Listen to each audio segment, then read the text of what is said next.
and Jubal's second date update. Bad friends will just tell you what you want to hear. Good friends will be truthful with you. Yeah. Which is why I don't have any good friends, because I don't want to know the truth about myself. Okay. And Mark, who is on the phone for a second date update today, apparently has some good friends who were very truthful with him about his dating life. And he says that helped him.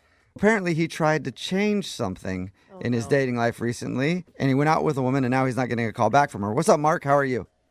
How's it going? Pretty good. So what did your friends tell you?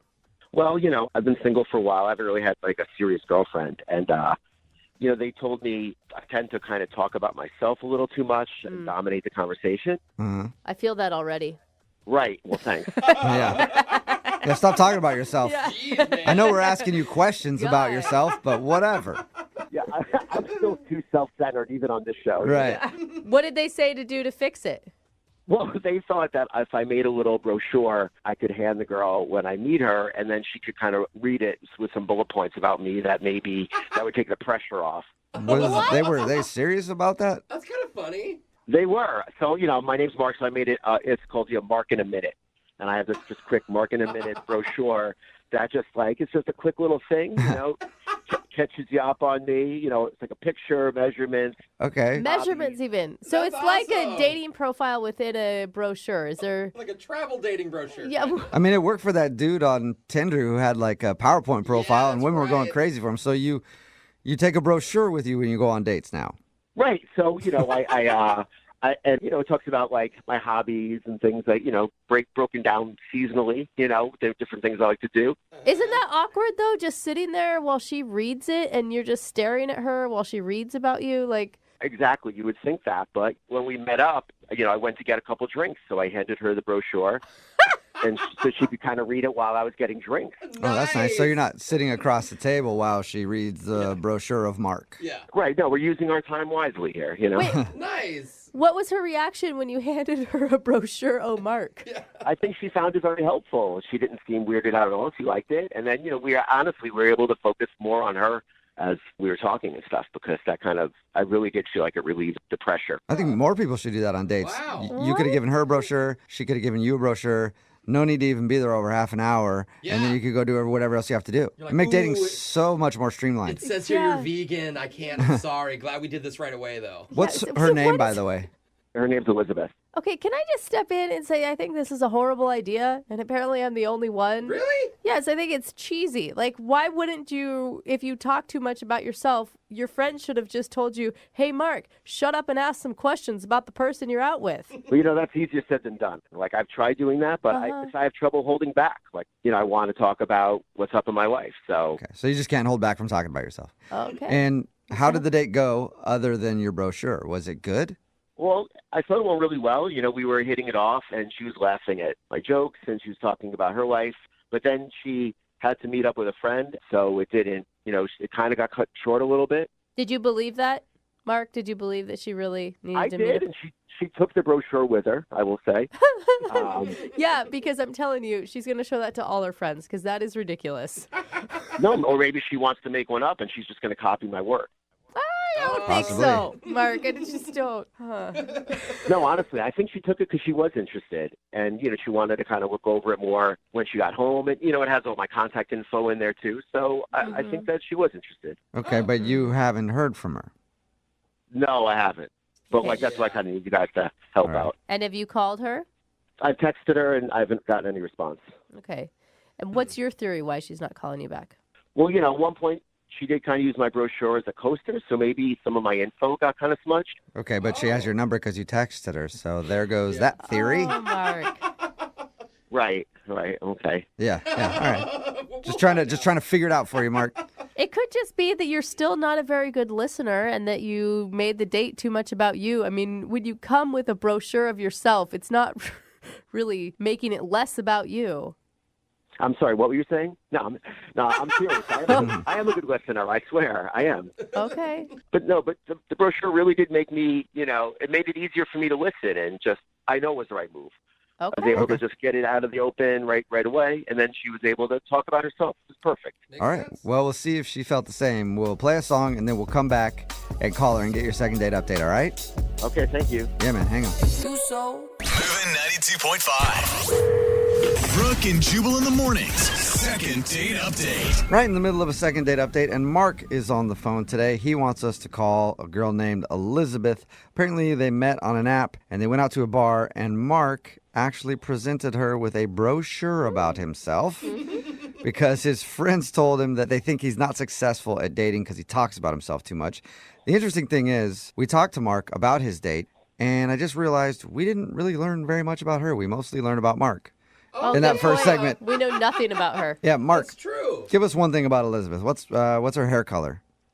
It's like a brown, or I guess it was like maybe a blondish brown. We don't Okay, even so know you her don't hair even really color. know her hair color. I guess kind of a dirty blonde kind of. Okay, Okay. that That's is not. everybody. You're Well. not committing to a color even. Can't wait to get her on the phone and find out what went wrong in your date. And we never asked you. Did you actually explain why you gave her the brochure? No, I felt like that would have been a little awkward, so I didn't bring that up.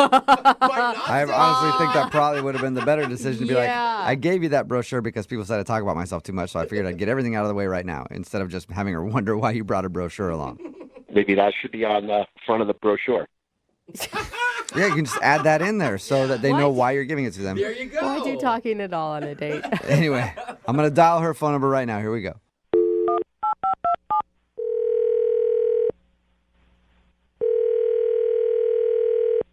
Hello, Hi, is this Elizabeth? it is. Hey, Elizabeth, how are you? This is Jubal from Brooke and Jubal in the Morning. It's a radio show. Hi. Hi. Have you ever heard of it before? Yeah. The radio, I mean, not the show, just radio in general. Have you heard a second date update before? I have heard a few, but only a few, like not all the time. Oh, cool. Well, you're about to be in one. Seriously? Yeah, we got an email from somebody about you. Oh boy. Okay. His name is Mark, and you might have a brochure from him laying around your house right now. Oh boy. Yeah, I do. Oh my God. That is the weirdest thing. I mean, I meet a lot of people on dating apps, and like some people are just special Okay. and like different, and so yeah. Yeah, we talked to Mark, and he said that he's really upset that you're not calling him back. He did tell us how he showed up to your date with a brochure that was all about him. Yeah. What'd you think about the brochure? I thought it was very thoughtful, but also very strange. Okay, Yeah. yeah. A little bit of both. Sure. You didn't like what you saw?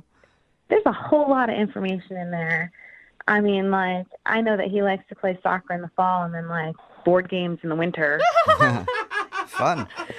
His GPA's on there for some reason. I don't even remember what it is, but GPA. Oh my God. It's like you almost got like a resume essentially for your date. it was like an audition, yeah, almost. Okay. I mean, Yeah. did you find some humor in it? I mean, like, I thought it was funny. I don't know if it was intentional or not to be funny, but it was funny. I mean, I thought it was clever. Were you able to move past it and have a good time with him? I mean, we had good conversation after that, but there was a part where the conversation started to peter out. And so he got uncomfortable, I got uncomfortable, and so then he just grabbed the pamphlet and he said, okay, so, let's play a game. I'm going to test you on, like, how much you know about me. What? Like So a he pop was- quiz? Oh, Yeah, and I have test anxiety anyhow, but this is, like, ridiculous. He's testing you on the brochure that he took that's about himself. Yeah, it was like a half hour. Oh, No, wow. wait. It wasn't a joke? He It was not a joke. He told me it was going to be a lot of fun, and so I said, I don't really know. But then he actually just sat there and tested me. It's like, what was my GPA in high school? I'm like, I don't remember. Like, how tall am I? I don't know, man. What was going through your head? It's a lot of pressure. Like, I think he expected me just to absorb everything about him, and I didn't. And then the conversation became like all about him, really, because he's asking me all these questions about himself. That's funny because there is a specific reason that he does that brochure thing. yeah. Why does he do it? Well, I don't want to tell you. I'll just let him tell you because he's actually on the other line listening and wants to talk to you. Oh, right. Yeah. Mm-hmm. Yeah. Hey, Elizabeth, how you doing? Hi. So you didn't like the brochure. That's what I'm getting out of this. No. That's... I'm sorry, Mark. I didn't know that you were going to be on the phone, so this is kind of like awkward for me right now. Right. I mean, I don't know what to tell you. Like, I made this brochure because my friends told me I just kind of talk about myself too much, and I just wanted the focus to be on you, you know? Okay. I hope But you when you understand. grab the pamphlet and test me on it, that's not Well, getting to know me. what? Yeah. And you didn't pass on the test. What? I mean, And that I am totally, who would? but like, Um, but that's okay. I mean, you probably had time to review it now, though, right? I mean, Mark, are you even listening to what she's saying? You didn't even hear her. I don't know what to say. I mean, so you didn't like the brochure. Is that what it was? okay. I think you all can understand this is what I went through the whole day.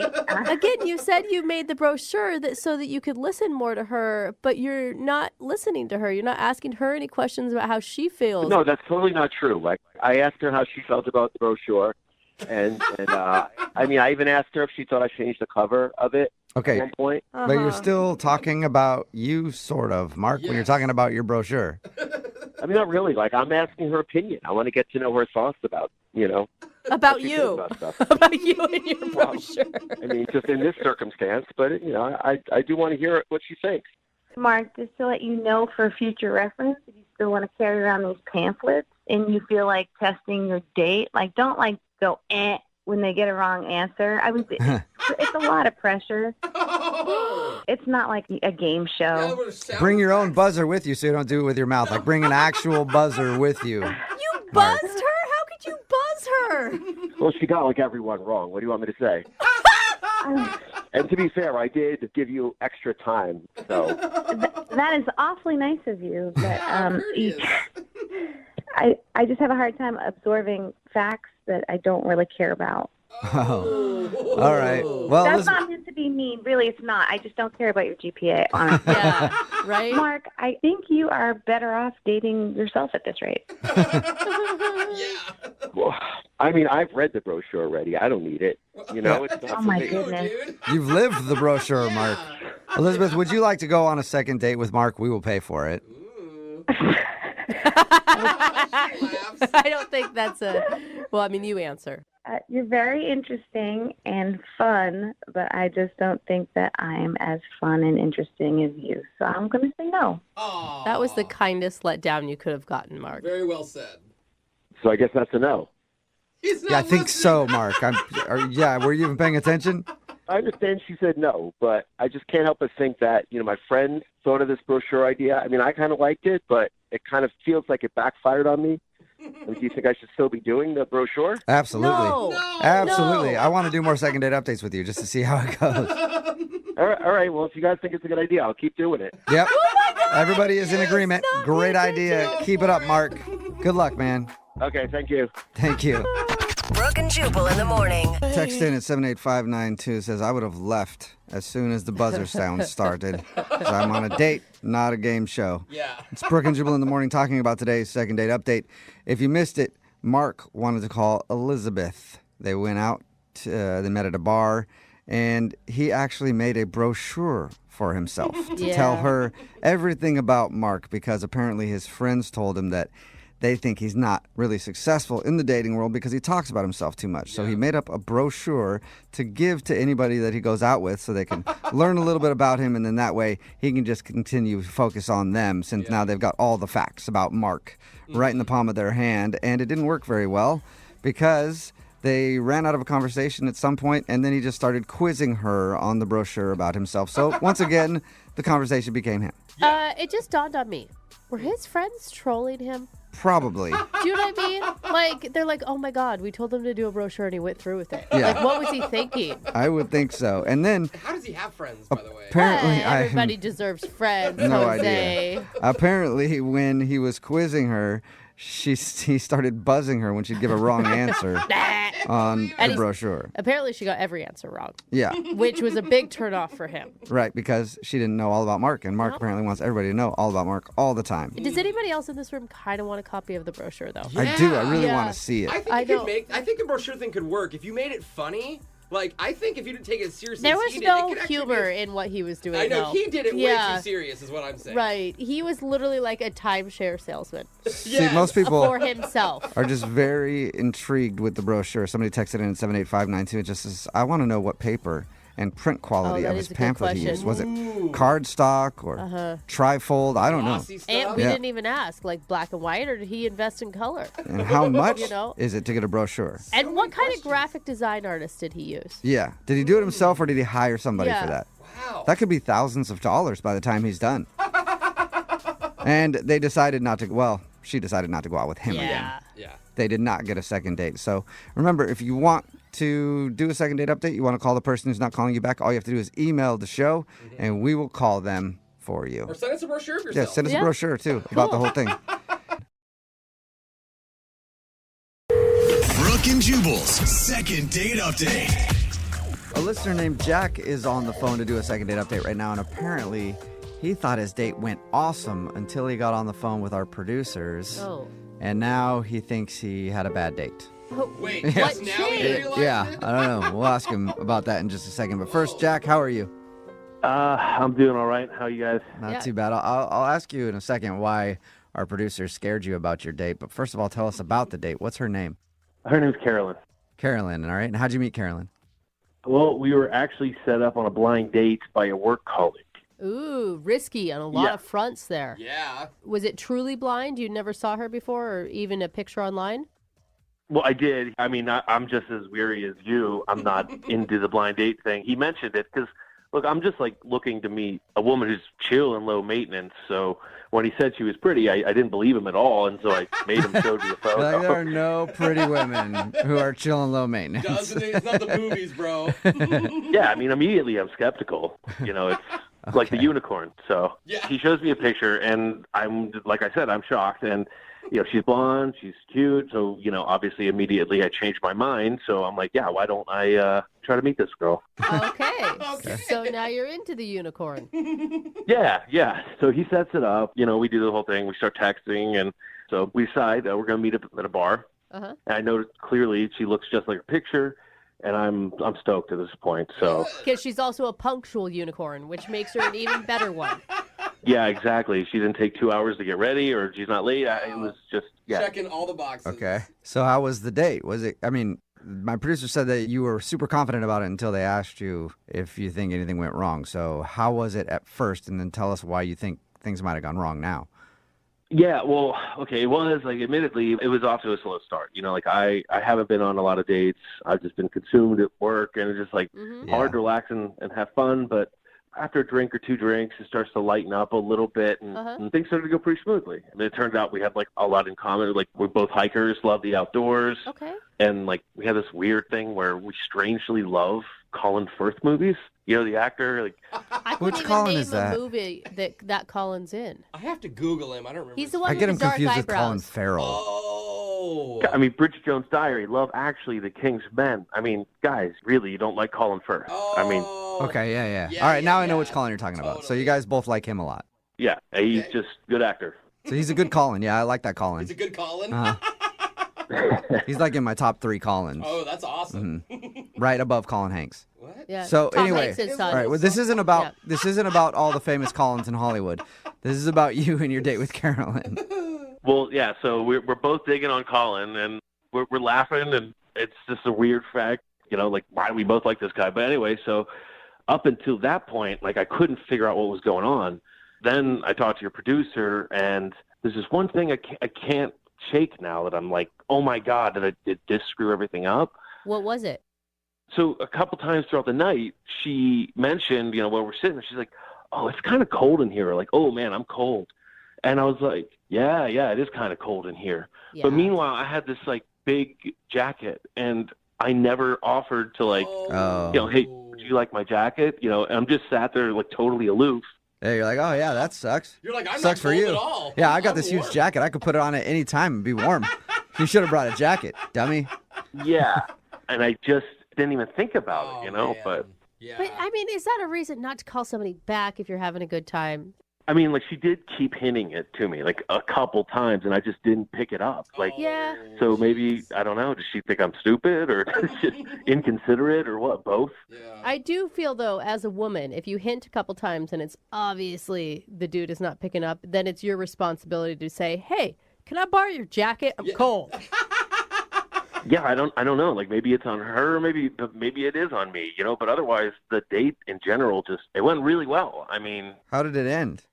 so in the middle of the date, she said that eventually she's going to meet up with some friends after this, and it seems legit, like she actually had these plans. So I walked her to the parking lot, and we actually had a kiss. Oh, you did? Yeah. With each other? Well, Yeah. Yeah. On each other, I know. Whoa, okay. I didn't know if maybe you guys both saw other people and It's started the kissing valet. them. Yeah. Good question, That's Jubal. good. Yeah. Real good I thought that was a question. hard-hitting question. Solid. Yeah. So you guys We shared a kiss. Okay, There you go. sweet. So you guys kissed each other and now she's not calling you back. Did you try to make plans for another date at the end of it? I sent her a text later that night, and Yeah. I just said, never expected the night to go so well. Great meeting you, and love to see you again. That's a great text. That's a perfect, well and said. you've got nothing back. Nothing. Wow. Have you talked to your buddy who set you guys up on the blind date to begin with? Not really. I just now because it's a work colleague and it's his friend. It's kind of like like you said, it's complicated. Well, he set himself up for that drama by trying to play Cupid. So Yeah, I mean, I don't know, but what was it? I mean, is it just like was I not attractive enough? But when we kissed, so like, I don't know. She seemed like a quality person. I'd like to see her again. Okay, well, we'll play a song and then come back and call her and get your second date update, okay? Cool. All right, man, hang on. Moving 92.5. Brooke and Jubal in the mornings. Second date update. If you're just tuning in for today's second date update, Jack is on the phone, and Jack really would probably rather be calling the famous actor Colin Firth for a second date because apparently he loves Colin Firth a lot. But Jack, bad news, Colin Firth is married. I just looked him up on IMDb. Hey, I respect that. Yeah, okay. All right, well, respect his acting and his marriage, please, okay? Absolutely. So instead, we're going to call Carolyn. Jack went out with a girl named Carolyn. He actually met her through a colleague of his. It was kind of a blind date. And the reason I bring up Colin Firth is because according to Jack, the date started pretty slowly, and then once they started talking about Colin Firth, things picked up because apparently they both are huge fans of his. Wow. He ended the date with a kiss, but now she's not calling him back, so we're going to see if we can get her on the phone and find out why. Are you ready, Jack? I'm ready. I'm kind of nervous for you. I mean, you talk this woman up like she's cool, she's beautiful, she loves Colin Firth. I mean, it sounds like it honestly could be the start of a relationship. Yeah. Yeah, I mean, that's what I thought. I mean, that's why I sent that text. I was just like, this is quality stuff. This girl's my unicorn. All right, Aw, well- unicorn girl. We'll see if she answers her phone and then ask if you can go out with your unicorn again, okay? All right. All right, here we go.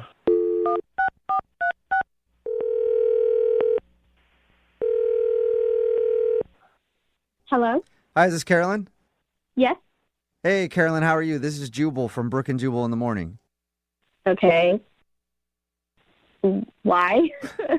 Are you calling me? Well, Solid question. Yeah. because we do a segment on our show. It's called the Second Date Update. That's where if you go out on a date with somebody and end up not calling them back after, they can email us to get you on the phone and ask what happened. And we got an email about you from a dude named Jack. Oh, I'm so confused right now. What? I'll try one more time. So you went out on a date with a guy named Jack Yeah, I did kind of. How did you know that? because Jack emailed us. Jack emailed you Yeah. about our date?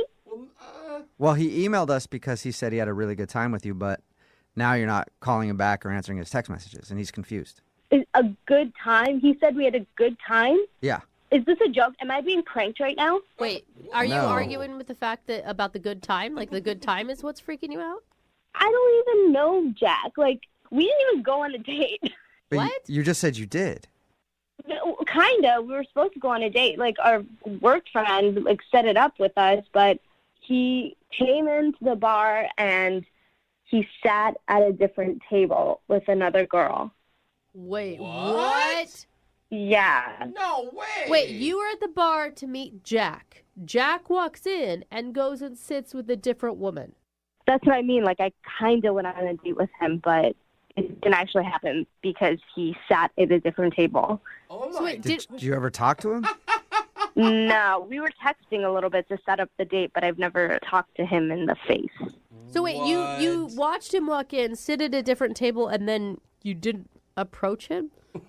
Yeah, I was just sitting there, and then he came in, walked right past me, and was talking to some other girl the whole time. So I wasn't sure if I made a mistake or he made a mistake, but I realized the whole thing was a mistake when I got a text from him later where he was telling me that he had a great time and he'd like to hang out again.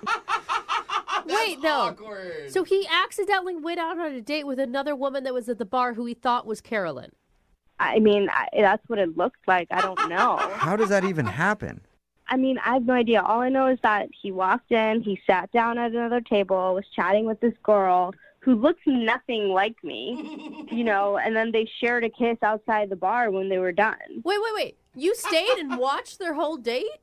Yeah, I was already having my drink, so I was just going to finish it. And then I was, watching them because they looked like they're having a really good time, and I was trying to, address the whole situation with myself. I was just really confused, and it was kind of funny at the end. I would have ordered food and just sit next to him and hear the conversation. Yeah, I was just, really slowly sipping my drink because I didn't know what was happening. Well, in an entire evening, why did you never go up and tell him that you were Carolyn? I mean, he looked like he was having a good time with that girl. And, if somebody makes a stupid mistake like that, I really don't want to, talk to them or go on a date with them. So it was almost like a blessing in disguise because, how do you make a mistake like that? Did he never ask her if her name was Carolyn? I don't understand. Right. Well, I wonder if her name was Carolyn. What are the chances of her name being Carolyn? No way. Does she look kind of like you at all? We had the same color hair, blonde, but... I honestly think I'm a little bit prettier than her, and I know that sounds bad, but I am. And how did she sit through a whole date being called Carolyn? Yeah, we needed to talk to Jack to figure it out. Yeah. Good luck figuring it out. I don't know him, and I know that he didn't go out with me, so that's going to be a hard one to crack. Well, you want to hang on and figure out what happened because he's actually on the other line listening and wants to talk to you. Oh, or the other my person. God. Are you serious? Yeah. Jack, are you there still? Yeah. Explain. Yeah. What? I don't know if he You're gets it. joking, right? Carolyn, you're messing with me. No, I'm not, Jack. Nice to meet you, by the way. What in the world? Who did I go out? I don't know. You kissed her. I'm sure you said her name at some point. Did you tell her your name? I don't think I just slipped in and just said, hi, really nice to meet you finally. And then we just started talking. I thought I was on a date with you. I'm just really concerned about that girl now. So wait, how long was your date with non-Carolyn? Well, not that long because she said she had to go meet friends. I mean, an hour? An hour. So you sat for an hour with someone who you thought was Carolyn. Did you ever talk about your buddy who set you up? No, I even slipped it in there real quick just to make conversation, and she just looked at me kind of funny, so I just moved on. Oh, well. That is so crazy. Yeah, you must have seen a picture of me before. The only picture I saw was he showed me a group photo, so, it wasn't, super close, so there's, a bunch of people in the photo. I just knew you were about, 5'6", and had blonde hair. God. And the girl I sat down with, she was about 5'6", had blonde hair, very nice, and I had a nice time with her. You seem like you're describing a lot of girls who look the same way. Well, why didn't you say anything if you knew I was walked into the wrong... Honestly, it was probably one of the funniest things I've ever seen in my life, and I was kind of just enjoying it from afar. And I thought, maybe you would have figured it out since you were talking and laughing and having a great time that you would realize, oh, this is not the person. But, at that point, I was just watching a TV show because you looked really dumb. What? Carolyn, are you mad at him? No, I don't know him. I don't care. You don't know him well enough to be mad at him. Yeah, I don't know who Jack is. We text a few times just to find a bar to go to. Listen, Caroline, I'm seriously, I feel dumb, but I'm so sorry this happened. That was definitely not my intention in any way. You catfished yourself. He did. He did. But it worked out because the girl and you really clicked. No, he truly catfished himself. He can't get a hold of the real person now. Jack, so you didn't know this woman that you were talking to. and you made out at the end of your date, and she didn't go, "Here's my number"? No, she just said she had to meet up with other friends, and we kissed, and I didn't say anything. And So she just thought she was just some random dude came out and started hitting on her. She's like, "I'll probably make out with him and then go hang out with my friends." I guess.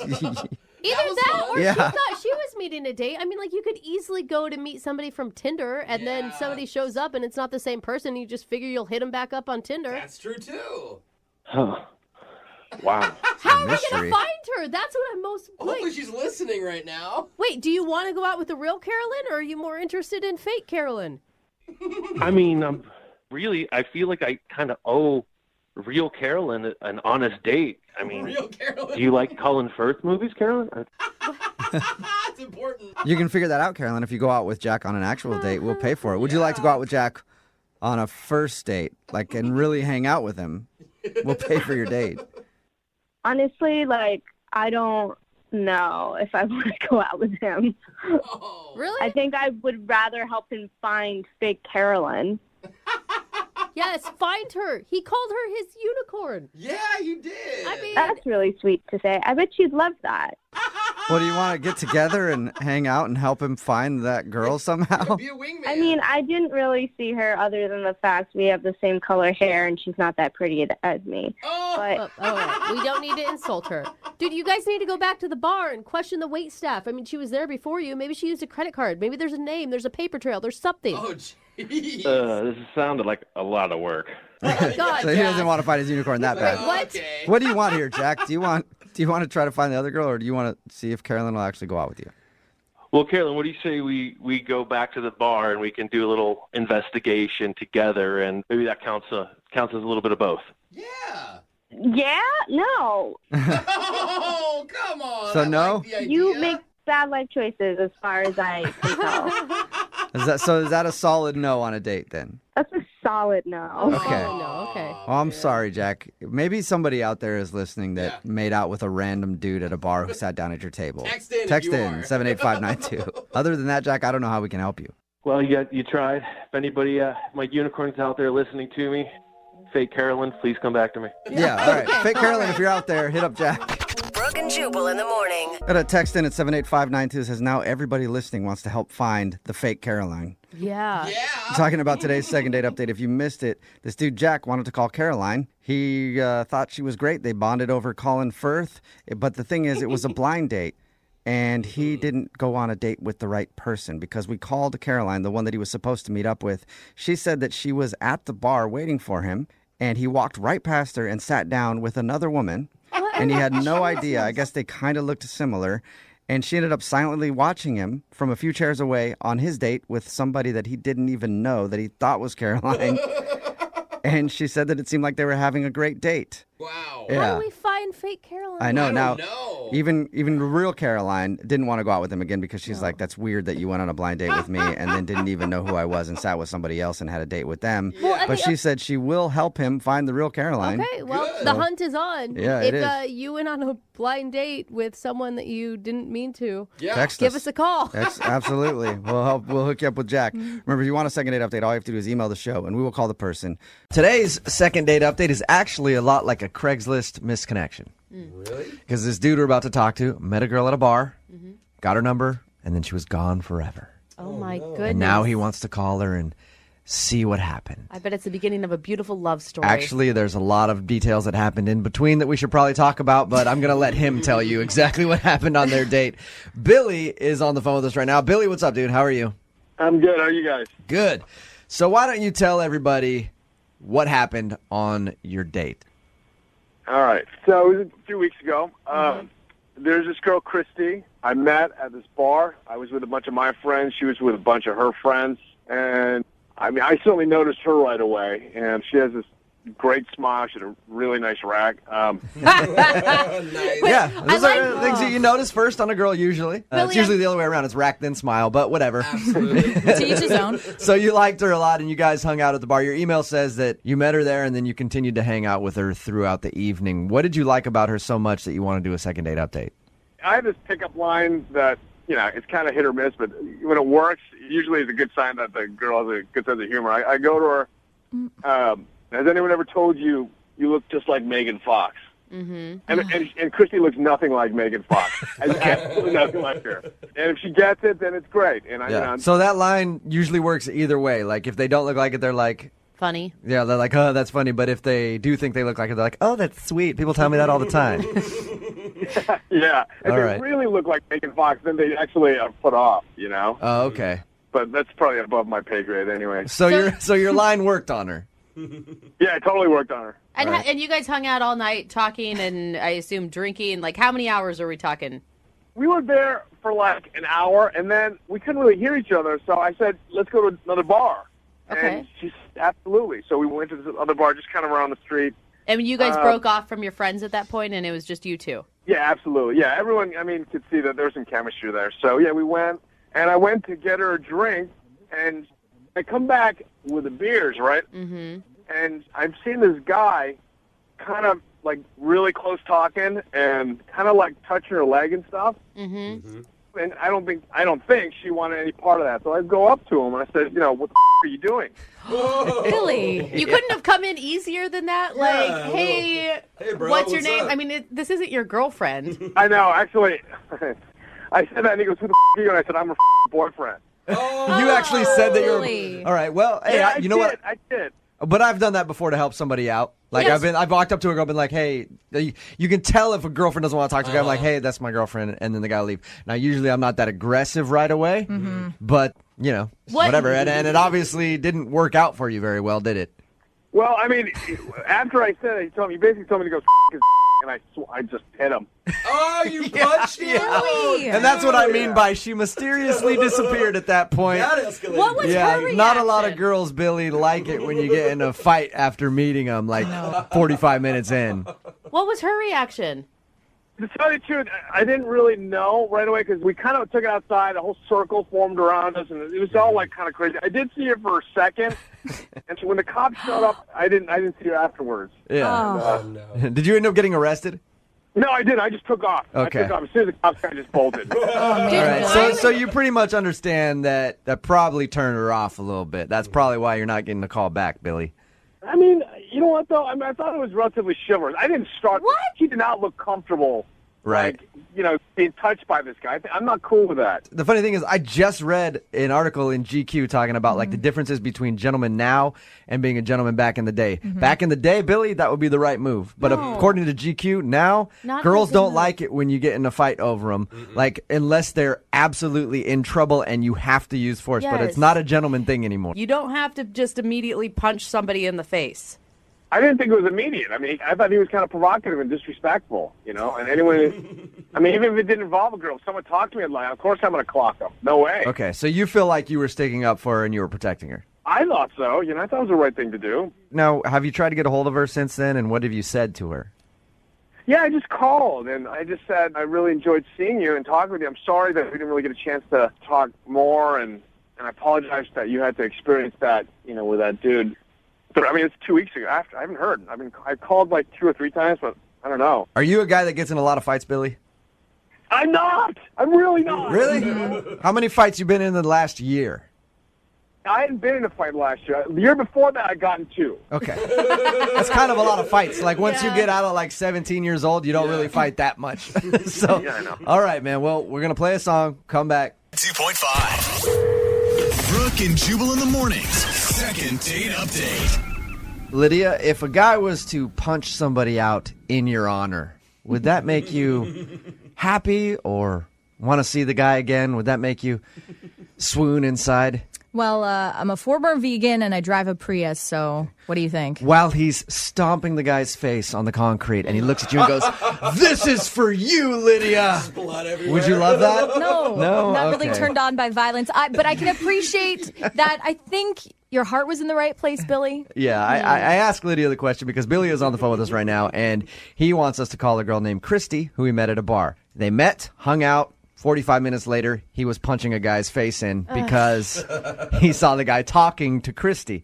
It was more than just talking to her, The guy was touching her leg. All right. So you feel like the guy was groping her and you were coming to her defense. But you realize that's probably the reason she's not calling you back. Most likely it's that. Yeah. Yeah, but, I just needed to state my case, because I really do want to go out with her again, and I want her to know that I'm a good guy. My only advice going into it, Billy, would be it sounds like you think you were in the right 100%. And if you're going to ask for a second date, you got to be willing to admit, maybe I was wrong. Well, I don't know. I saw what I saw. Yeah, Billy, that's not the right way to do it. Nope. That's not how you do it, man. Yeah. Look, even if you feel like you're right, just go, look, I'm sorry about that. I overreacted. And I should have maybe just seen if you were okay before I decided to try to open up the guy's face on a curb outside. Yeah, of course. I don't want to scare her off. I'm not an animal. But I did think I was doing the right thing. I can't back away from that, Okay, well, I'm going to dial the phone number right now, see if we can get her on the phone, okay? Yeah. All right, hold up, man.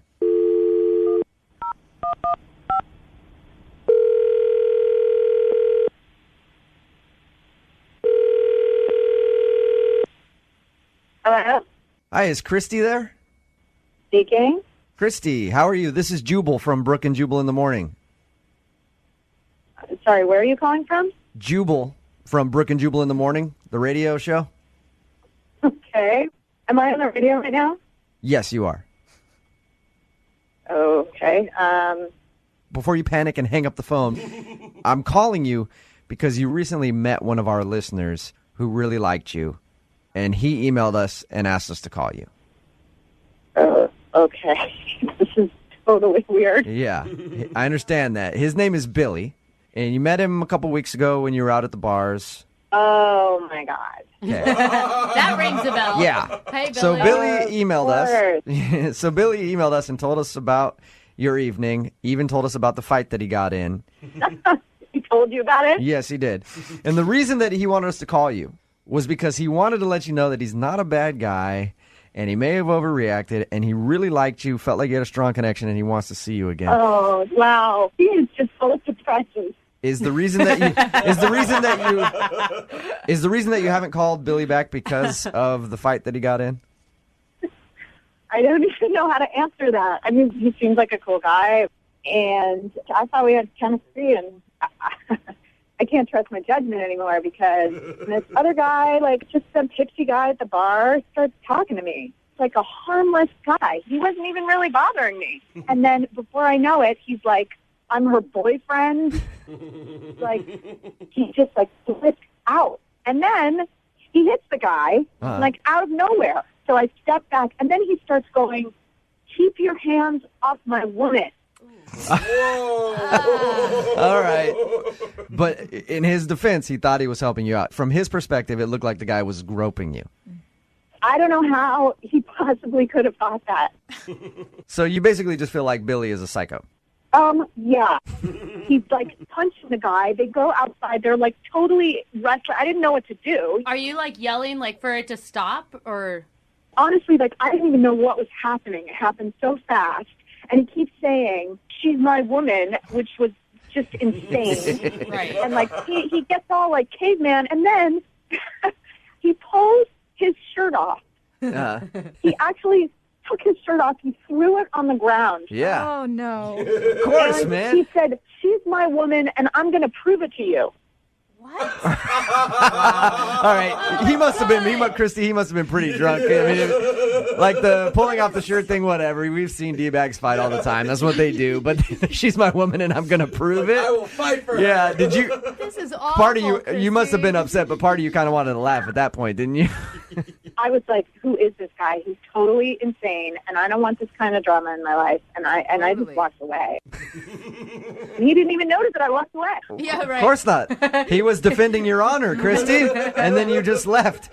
He says that he's tried to call you a few times. I'm guessing you got the messages and just haven't felt like returning his phone calls. No, I have not. That's unfortunate for you right now, though, because Billy is actually on the phone. What? And he wants to talk to you. Oh, my God. Hey there. This just gets crazier and crazier. I'm sorry. I'm kind of embarrassed by this. Oh, you're sorry?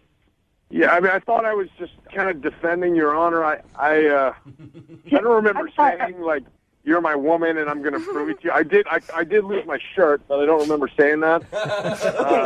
Can I ask you a few questions? First of all, do you live in medieval times? Defend my honor? You know what? He was, just so you know, I don't think you remember because you had some drinks too. You know, he was absolutely touching your leg. Not making it better, Billy. Who cares? If I need help, I'll ask for it. I didn't need your help, and I didn't need you to start a fist fight in a bar. I get it. It's just that, that's something that's not acceptable to me. You know, when you touch it. No, you know what? It wasn't your, that's not up to you. That's not up to you. That's about me. If he was touching me inappropriately, believe me, I would have done something about it. It seemed like you really wanted to fight. No, I'm just, you know what? There are a lot of guys who aren't nice guys. Believe it or not, I'm actually a nice guy. And sounds like it. I know it doesn't seem like it, but you know what? There's like guys who don't know how to treat a woman properly, and I'm sorry. I just like that. And People don't know how to treat a woman properly. You didn't even give him a chance to say anything. I could have handled it a little better. I admit that. Yeah. A lot better. There you go, probably, Christy. Billy. He admits that he could have handled it better. He did like you a lot, though, and would love to see you again. I would like to ask you if you'll go on a second date with Billy. We'll send you someplace where there are no other dudes so that he can't get in a fight with anybody. Would you go out with Billy again? I'll pay for it. I will go with my hands tied behind my back, if that helps. Oh, great. So I'm on a date with a criminal. I don't think so. Billy, were you arrested after the fight?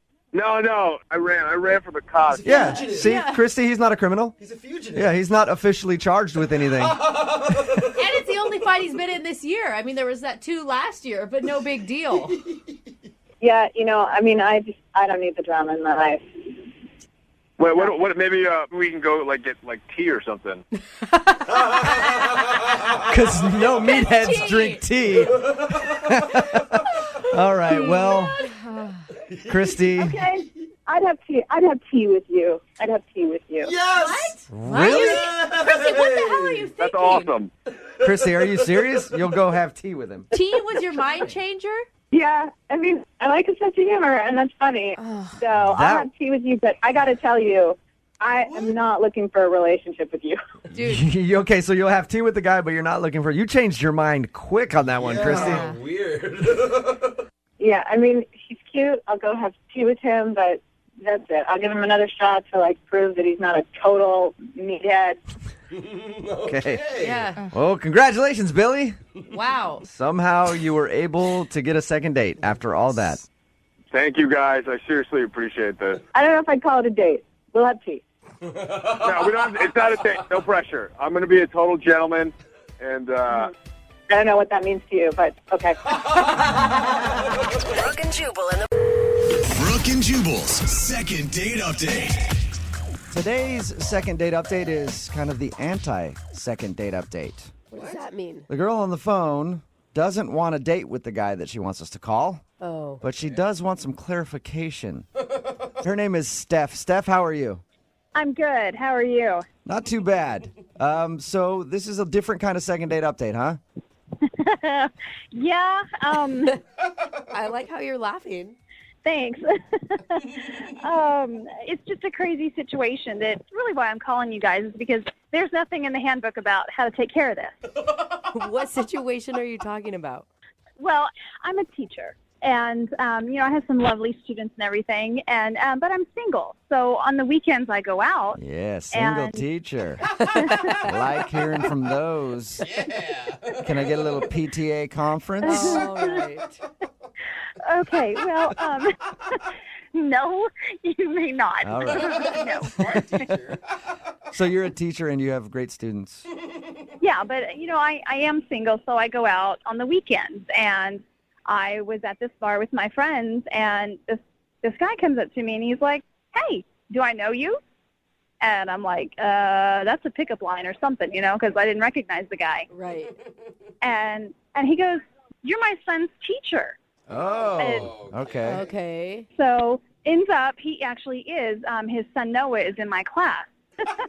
So I'm hanging with my friends, and then, he just sort of interjects himself into the conversation and is asking all kinds of questions, trying to actually get to know me. And he's crossing that parent-teacher line.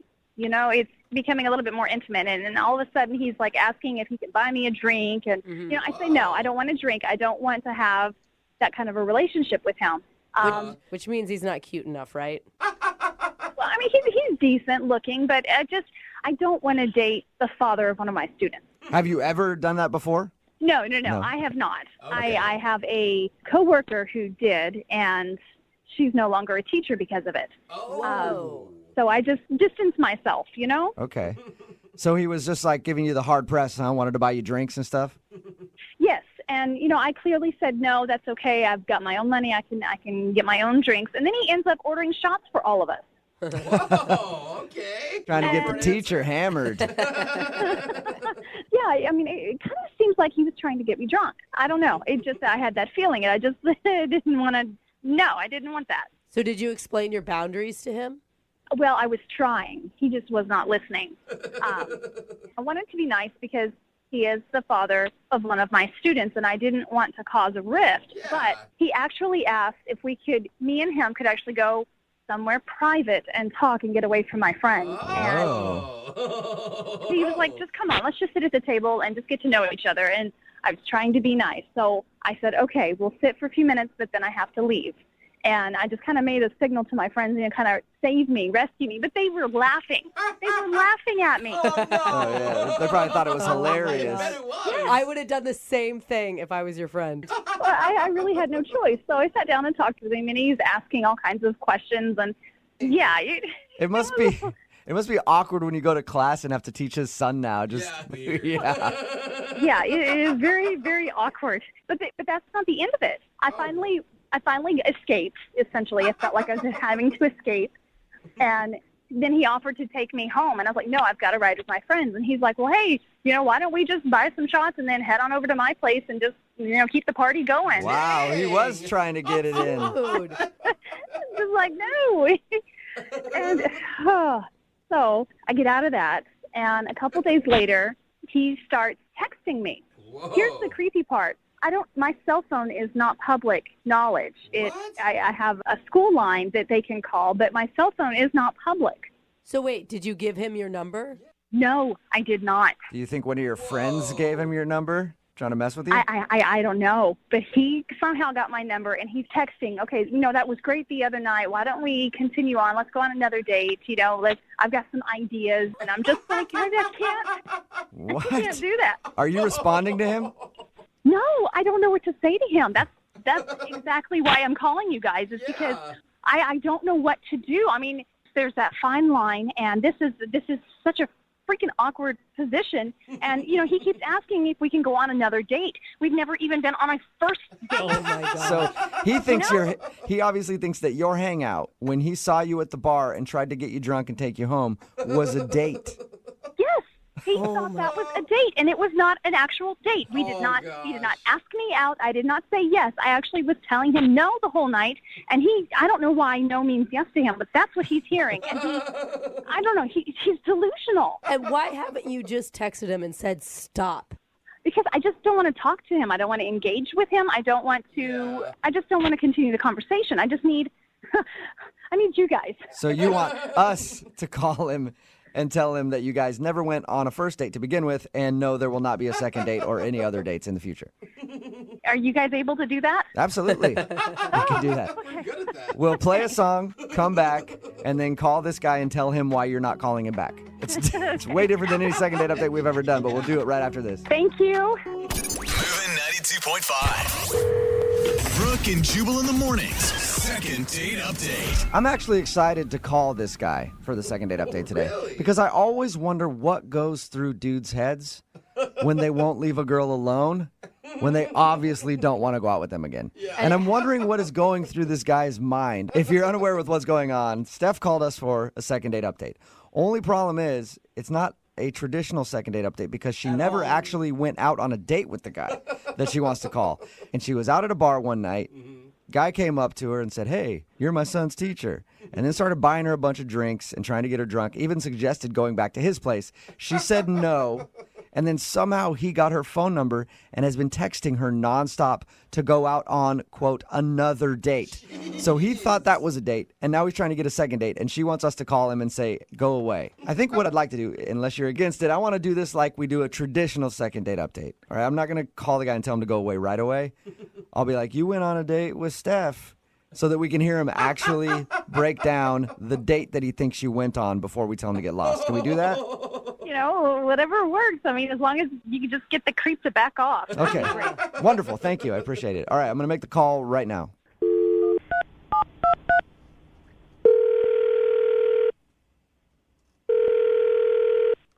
Hello? Hi, is this Chris? Yeah? Hey, Chris, how you doing? I've been looking for you. Why? Who's this? Oh, this is Jubal from Brooke and Jubal in the Morning. Are you serious? Yeah, man. How are you? Okay. You guys are calling me from the radio station? Yeah. Actually, I wanted to call you about a date you recently went on. What? I heard that you recently went out on a date with one of your son's teachers. Yeah. How did you hear about that? Oh, because Steph, the woman who you went out on a date with, actually emailed us and asked us to call you. I mean, that's weird. She would email you guys. Okay. Yeah, well, she wanted us to find out why you guys haven't had a second date yet. You serious? Yeah. Yeah, we talked to her a little bit about the first time you guys hung out, and she told us about your date, and she's wondering why you guys haven't gone out again. I mean, why didn't she just call me? I don't understand. I don't know. Some maybe nerves or something like that. She wanted us to do it. I'm not really sure. Did you like going on a date with her? Yeah, I mean, she's nice. She hasn't really been in touch with me, so I kind of wanted, things kind of just fizzled out, so I wanted to. Oh, weird. She didn't tell us that. She just told us that she went on a date with you and wanted us to get you on the phone. Oh, that's cool. I mean, I like I said, she hadn't got back to me, so I thought she just wasn't interested in me, Yeah, maybe she wanted to do it this way. So anyway, tell us about that date with her. Yeah, we went to a bar and, just hanging out, had a couple of drinks and, I thought we were having You guys actually went to a bar together? Yeah, I mean, we were at the bar together, so. Oh, okay. Okay, that's cool. Nice. Bar's always a good place for a first date. Yeah, I think so. Nice, lively, people having fun, dancing, drinking, so. Yeah, okay. for sure. But Chris, what made you think that you guys had a connection? Well, we were having drinks and we were talking and, So you guys hung out and talked, and she said that at the end of the night you did ask her to go back to your place. Yeah, I kind of felt that party could have kept going, so I just invited her back to my place, and that's when she kind of lost interest, or I don't know, it just seemed weird at that point. That's interesting because you feel like she likes you. Yeah, I thought everything was fine till that point. I don't know, maybe she was just tired. I don't know. Yeah, it could be. Let me ask you, what were you hoping to get from all of this? Just to hook up with your son's teacher, or to actually date her? Well, the thing is, my son is in her class, and my plan was, I kind of had a plan to get her a couple of drinks, be nice and kind of hang out because my son's having a little bit of trouble in her class. So I was hoping that maybe, if things went well between us, not only would I be able to hook up with her because she's attractive, but that my son would maybe, show him a little bit more, attention, help him get along a little better. Wait a second. Better grades. Are you saying that you wanted to go out with her to help your son do better in school? I mean, yeah, but also, she's attractive. If she wasn't attractive, I wouldn't have done it. But yeah, okay. Oh my God. Hey, Chris, I do have another question for you too. At the end of the night, when you got her phone number from her, were you excited about that? Yeah. That's interesting. Whoa. That's interesting because she told us she never gave you her phone number. I mean, technically, she didn't. Okay, so how did you get her number then? I just came upon it. I just found it. What? Come on. You just found her number. You are so creepy right now. How did you get her number? Well, at this point, I don't think it matters. I mean, she obviously wants to go out on a second date because she had you guys call. So. You know what? I'd rather not comment on what you just said. I'm just going to let her do it because Steph is actually on the other line listening right now and would like to talk to you. Wait, what? Yeah. Steph, you there? Hi, Chris. Hi. What's going on? Well, that's actually my question to you, Chris. What is going on? I don't know what you mean. First off, we were never on a date. Our paths crossed in a bar, and we just happened upon each other. That's life. That does not mean that we went on a first date. Even if we had a conversation and there were drinks in our hand, That does not mean that we were on a date. Well, it's kind of weird you're saying this now. I mean, because, with everybody listening, because the other night you were flirting and everything was fine. Okay, Chris, let me spell it out for you. I am your son's teacher. I am not a girl for you, okay? And second of all, I don't know how you got my phone number, but you better delete it, and you better not contact me ever again. There is a phone number at school that you can reach me and leave a voicemail if it pertains to your son. And third of all, do not use me as some kind of toy to get better grades for your son. Yeah, your friends did tell me you play hard to get. This is kind of cool. Her friends told you that she'd play hard to get? Oh, yeah. Yeah, they're the ones that gave me the number. They said she would, be like this. Oh, my God. All right, I think we finally figured out what happened. Chris, I think you were set up, man. I think both you guys were actually set up. Yeah, I honestly don't know what the hell's going on here. I think that Steph was not into you, and her friends knew that, so they gave you her phone number so that you would bug her. Steph, does that sound right? Yeah, it sounds about right. Oh, I get it. Yeah, they did this whole thing to set it up so we can actually get together. I got it. No, Chris. Just ignore everything that my friend said, okay? I can do that. I think we actually need to discuss it over like a beer or something. Oh, my God. Not getting it. Oh, my gosh. I am not interested. I'm not interested, okay? Okay, wow. So what about my kid, though? How's that? Wait, are you still trying to get better grades for your kid? Chris, I think you've lost this whole battle, man.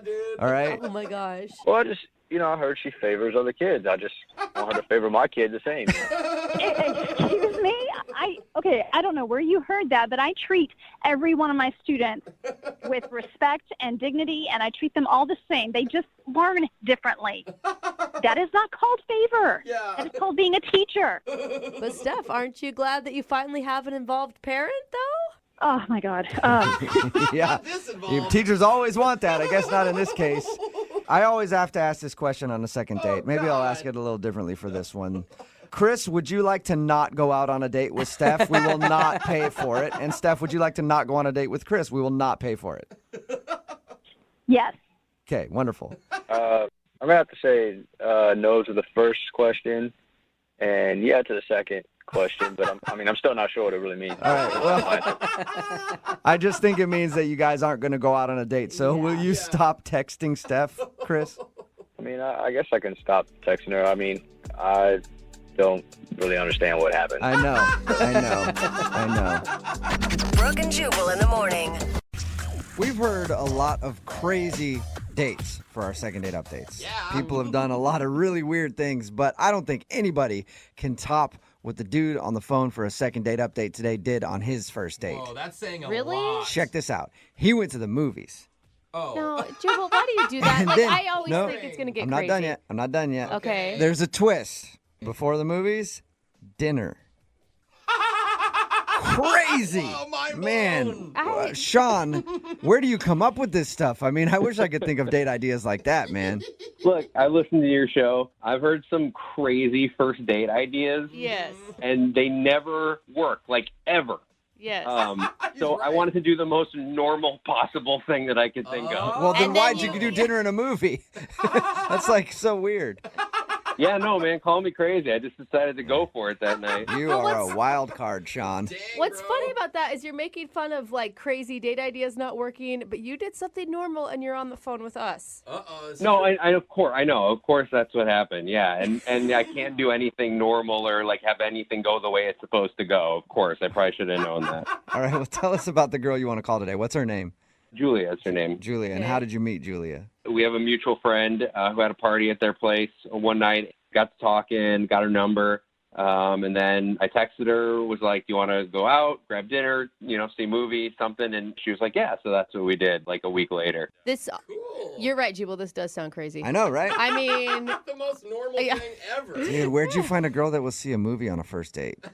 I know, it was amazing. I was like, I can't imagine that anybody there was going to go for it. I'm actually even I know. more shocked that where'd you find a girl that you could meet in person? Because I didn't know people still did that. Yeah, and I'm usually not very good at like talking to somebody in person I don't really know, but like we hit it off right away. That's awesome. Like I'm a big sports fan, and like she loves hockey, and so we were able to talk about sports. So I knew like, okay, this is somebody that I could like connect with, and like I could really see it going somewhere. Nice. So she shared your love of sweaty dudes as well. Totally. So both of you guys sat there and talked about sweaty dudes for a little while, and you're like, let's go out. How did the date go? You know, the date went fine. We got to the theater and we like talked a little bit. Some kind of weird thing happened in the lobby that like I thought was funny at the time, but like I don't know, now after some time she hasn't gotten back to me. I thought maybe this might be like weird. Okay, wait, hold on real quick before you get into what happened that was weird. You guys didn't do dinner before? You just met at the theater? No, we met at the theater. We went and had dinner at a place that was like right by there. Okay. Everything was going really well. Like we got along really well. We have a lot of the same things in common. So that was all really good. And then we went to the theater like right afterwards. Okay, and that's where the weird thing happened. Yes. So we were in the lobby and I was going to go to concessions and grab us like popcorn and stuff like that. And so I was looking at her and we were talking and I wasn't paying attention. And I walked right into this little girl who was standing there with like a big, like one of those gigantic things of popcorn in her arms and like knocked this girl over and the popcorn went everywhere. Which makes it look way more dramatic than it probably even was. Totally, because she's like this tiny little girl with this giant popcorn and I'm like this big dude.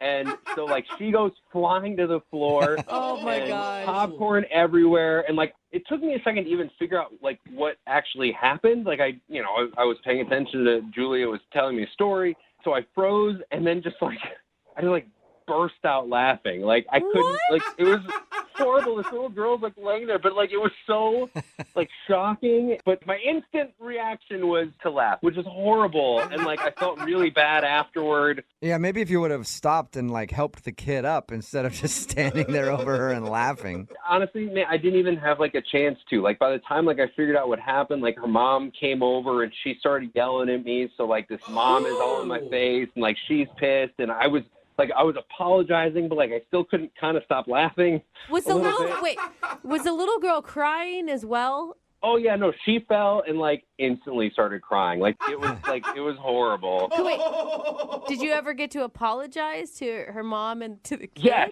totally, yes. You know, I was like, I'm so sorry, it was an accident. I tried to help her up. She didn't want me to touch her. And I eventually, I went to concessions and I bought a new popcorn for her. And you grabbed it and you poured it out in front of her and just laughed at her some more? No. Then I was done laughing at that point. I got her the new popcorn. You know, I said I was sorry a million times. And then, we went into the movie. The movie pretty much started, right when we got in there. So we really didn't, talk after that. Okay. And were you the only one laughing or was Julia laughing with you? She was not laughing. Okay. That's where you went wrong. How did the date end? Afterward, we came in separate cars, so she went off in her car, and then I went home, and I've tried her, I think, 2 times since then and left her a message, and I just never heard anything back from her. Okay. And you think it's got to be the fact that you assaulted a child? It's probably not. Let's not say on the radio assaulted a child, that I assaulted a child. It was a total accident. For accuracy, I think it was the laughter of assaulting the child that really... Who knows? I don't know. Well, we'll play a song, come back, call her and get your second date update and see if it was the fact that you beat up a kid on your first date. All right, we'll do it next. Hang on. Moving 92.5. Brooke and Jubal in the mornings. Second date update. If you're just tuning in to today's second date update, normally this is the time where I do a big intro and embellish the story about what happened on the first date. Maybe make a few jokes. Well, this one doesn't even need it. I'll just recap what happened. Sean took a girl out to the movies, and then he ended up knocking over a little girl, spilling her popcorn, and then laughing in her face. And now he's wondering why he's not getting a call back. You don't feel too good about that recap, do you, Sean? Doesn't sound good when you say it. No. Nothing does. But, to your defense, you did apologize profusely, buy the little girl new popcorn. I mean, if this really is the reason that this girl isn't calling you back, do you want to go out with her again? Yeah, of course I want to go out with her again. She was hot. I totally want to. All right. I'm going to dial their phone number right now, see if we can get her on the phone and find out what happened, okay? Okay. All right.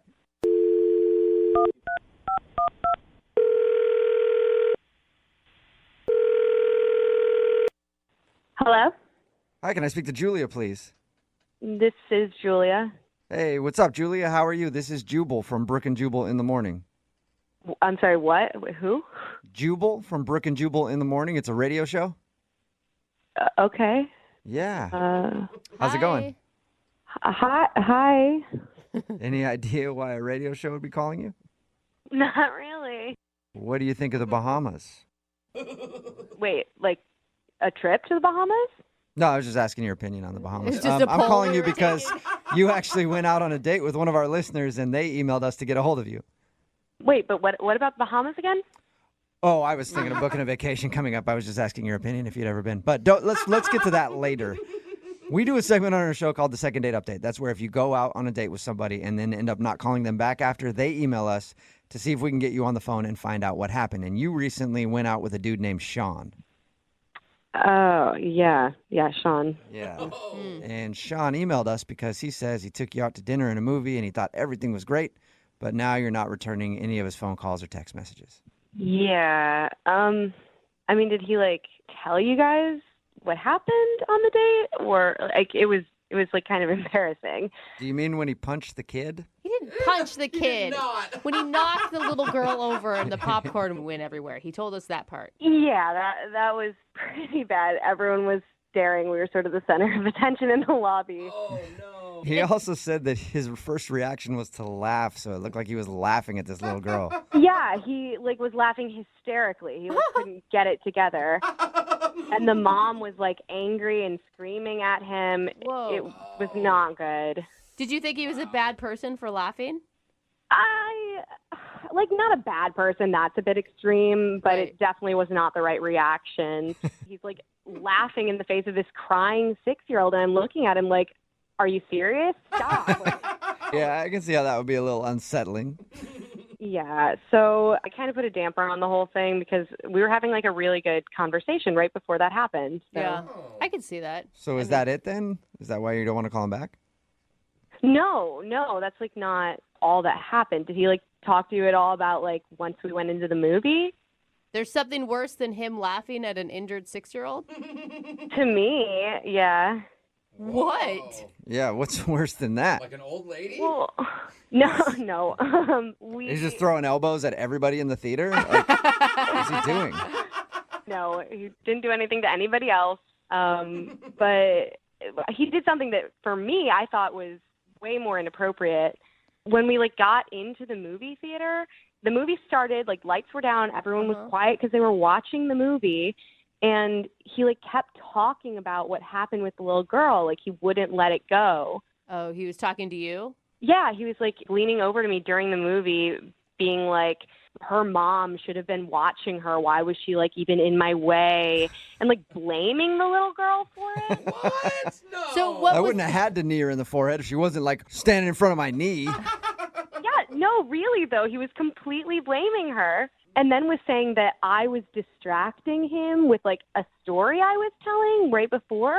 He said that like I distracted him from the little girl and like it was partially my fault. Wow, What so he blamed her and you. What did you say to that? I mean, I wanted him to just be quiet, so I was just like, yeah. And I wasn't sure if he was like joking, but if he was joking, like I did not think it was funny. Yeah, well, he obviously has a weird sense of humor with the whole laughter to begin with. So, I don't know, maybe benefit of the doubt, he was being sarcastic? Maybe he was trying to make a joke, like lighten the mood and was embarrassed. I don't know. But I mean, he was blaming everybody else for it. Wow. Okay, so Yeah. so you just thought basically he's a jerk and you don't want to see him again. Yeah, it was just a turnoff that he wouldn't like take responsibility for what he did. And I don't. Julia, Hello? that's interesting. Hello? Sorry, what's going on? Oh, Julia, I forgot to tell you, Sean is actually on the other line listening to this conversation. He wants to talk to you. Serious? Yeah, he is serious. I'm right here. Okay. I mean, you get that that's like obnoxious behavior, right? Well, first of all, when we got in there, like, we were totally having a great conversation. And then after that happened, and, like, I did all those, like, nice things to these people who, like, shouldn't have been screaming at me in the lobby. Like, you totally, like, were giving me the cold shoulder and, like, not talking to me. So I was, like, trying to tell you that, like, it was not my fault. I wasn't talking to you because we were in a movie. I was talking about before the movie even started yet, like before, like during like the preview and stuff like that. Like you totally like stopped talking to me. Yeah, usually people stop talking at the beginning of a movie, Sean. Well, look, the point is, like, I think she thought that I was like this horrible person for doing this, and like I wanted her to know, like, first of all, this little girl is just standing there in the middle of the lobby. Like, where is this mom? Like, she came out of nowhere and started yelling at me, but like, watch your kid. Wait, that's like. Do you, like, hear how you're coming off right now? You were there. I mean, you were there, right? You saw that she was nowhere to be seen. Like, she just let her kid walk around. Kid. She's not, like, to blame for you running into her. I mean, what was I supposed to do? Like, go over to her and be like, hey, little girl, you are in the way. Can you just, like, get up and move? No, but I thought maybe, like, when the mom just started screaming in my face, maybe you would, like, come to my defense, considering I was talking to you and looking at you when it happened. So wait, that was Julia's fault that she didn't defend you against an angry mother as well? She just stood there. Oh my God! You Yeah, don't Julia. take responsibility for anything, do you? Yeah, what are you doing, Julia? Gosh. See, that is exactly what I'm talking about. No responsibility, blaming everyone else for the whole thing. It literally wasn't my fault. Like, I was looking at you, and the little girl was in my way. There was nothing about that was my fault. Everybody else around me was making that happen. Julia, I think he sounds like real relationship material, and that getting into arguments with him down the road is going to be just real fun. See, this is exactly why I wasn't responding to his text to begin with. I can see. I get it. Okay, I am coming across as a bad guy here, and I am not the bad guy in this. Like, if I could, like, diagram this out for you, like, the way that we were walking and the way that Julia was facing, she could see the kid in front of me. Like, she watched me walk right into her. She had, like, a good 3 seconds easily to warn me it was going to happen. You monster, Julia. How could you just watch that kid about to get wrecked by Sean in the movie theater? Oh my, I cannot believe what you're saying right now. He's ready to... You're like a detective now. He's ready to submit diagrams of what happened. Sean, just apologize and leave it at that. I don't get why you can't do that. Okay, fine. I will apologize. I apologize that Julia didn't see this person and tell me that she was coming and then make me look like this crazy monster who, like, assaulted a kid. Awesome. Okay, then. On that note, I think I need to ask you guys if you'll go out again on a second date. Julia, would you like to go out with Sean again one more time? We'll pay for it. No, thanks. Not even if you pay for it. Of course you would say that. She's a monster. Yeah. Sean, I'm sorry, man. No second date for you. All right, well, you know what? At least we know who's to blame, and it's not me. It's Julia, because she can't see the big f***ing picture. Yeah. Get with it, Julia. Damn it. Brooke and Jubal in the morning. Text in at 78592 says, that 6-year-old girl was such a jerk. I know. Ruined everything. Yeah, those kids. Talking about today's second date update. If you missed it, Sean wanted to call Julia. And Sean said they were out on a date. They went to the movies, kind of a normal date. The weird thing that happened, though, was while he was talking to her, he ran into a little kid at the theater, and she spilled her popcorn and started crying and stuff. And then his first reaction was to laugh because he was nervous, and I guess that's what you do.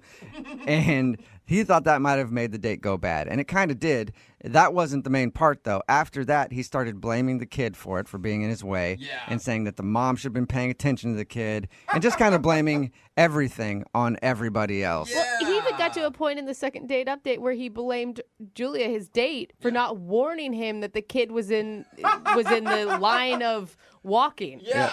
Somebody else texted in at 78592 and said he sounds like the kind of guy that gets caught cheating and is like, it's not my fault. Like, she hit me up on Instagram, and then I responded to her. And then I set up a meeting, and she took her clothes off. What do you want me to do? It's your fault. You haven't been paying attention to me. Yeah, seriously. If you would like more of my photos, then maybe we wouldn't have this problem. So they agreed not to go out again. Good. And he's probably blaming her for that, not Of course him. he is. Remember, if you want to do a second date update, all you have to do is email the show, and we will call the person that didn't call you back. Johnny Knoxville here. Check out. If you want a second date update, all you have to do is email us, brookandjubal@moving925.com. Now, New Year's Eve is when a lot of people meet each other drunk, out at places. That's how you meet all your girlfriends. Well, that's how I meet mine, but that's what Anna did. Anna met a guy named Martin. Hi, Anna. Hi. How are you? I'm pretty good. Your email said that you met Martin on New Year's Eve. Yeah. And tell us a little bit about how that went. Well, it was, for the most part, it was a really great evening. It was a awesome house party in Queen Anne, and the view was spectacular. And, everybody was watching the fireworks, and I wasn't planning on actually, hooking up with anybody. I went with two of my friends who were also single, and we'd actually agreed that we weren't going to go out looking. But, yeah, New Year's, you're like every other girl. You want to kiss at New Year's. Well, not just every other girl, everybody, not just girls. I mean, because you could see, all the single people were definitely kind of eyeing each other. On the prowl. That's the way it always is at New Year's. You're just like, all right, which one of you guys am I going to drunkenly kiss at midnight? So you met a dude named Martin. Tell us about him. He is really cute and not my traditional type. He's a little more straight-laced. I usually like guys with tattoos and stuff. Okay. And we're kind of talking, throughout the evening, sort of touching base and telling jokes. Did you know him beforehand? Or were you guys friends, or did you just meet at this party? No, we just met at the party, and one of my friends had her eye on him too, and I was like, "No, I want to kiss that guy." Dibs. All right. And did you guys kiss at midnight? Yeah, we did actually. Okay. He just looked right at me, and it wasn't even I want to make this really clear. He leaned in to kiss me, and it wasn't just one of those, "Hey, Happy New Year!" You guys we made were out. making out, wow, pretty heavily. So, Anna, how did you guys spend the rest of the night? Did you hang out, or did you leave shortly thereafter? We were continued to make out probably for, another at least 15, 20 minutes. It wasn't hey, Happy New Year and leave. Do you feel like maybe deep down you were a little drunk? Oh, I know I was really drunk, and I know he was really drunk. So, Anna, you can't think of any reason why he wouldn't get back to you? I can't think of any reason, unless he just completely forgot who I was. But even then, he asked me for my number, so no, I really can't. To me, it kind of sounds like you guys both were drunk, and like you said, there's a lot of single women around. You might have, no offense, just been the closest one. I mean, I'm a drunk guy. It's at midnight. You know you want the kiss, and you'd already been talking. Then would you hang out afterward? I would get your number to be polite, because I don't want to be rude in front of your face. But I'm just saying, at midnight, that's the kind of time it's you kiss and go. I mean, you can call him back, but you can just leave it as is. That's a total, to me, that's a weak man move. Because honestly, how desperate do you have to be as a dude? There were other women. Anna, that's a I'm move. sorry, that's... I know my voice is getting high. I'm No, getting mad. that's fine. Yeah, you're getting a little upset. That is a move that's done by lots of guys. But we're going to call him right after this, see if we can get him on the phone and ask him why he didn't get back to you, okay? Yeah, that's why I'm calling. Well, I know. I just want to make sure that you're ready to call him. Yeah, I'm ready. All right, hang on, okay? Moving 92.5. Brooke and Jubal in the mornings. Second date update. We got Anna on the phone. Anna met a guy named Martin at a house party on New Year's Eve. They made out at midnight. Martin asked for her number. Hasn't called her back. She's tried to get a hold of him a couple times. Anna, you ready to give him a call? Oh, I'm definitely ready. Okay. Once he tells his story, then you can feel free to jump in and talk to him if you want, okay? Okay. All right, I'm going to call him right now. Hold on.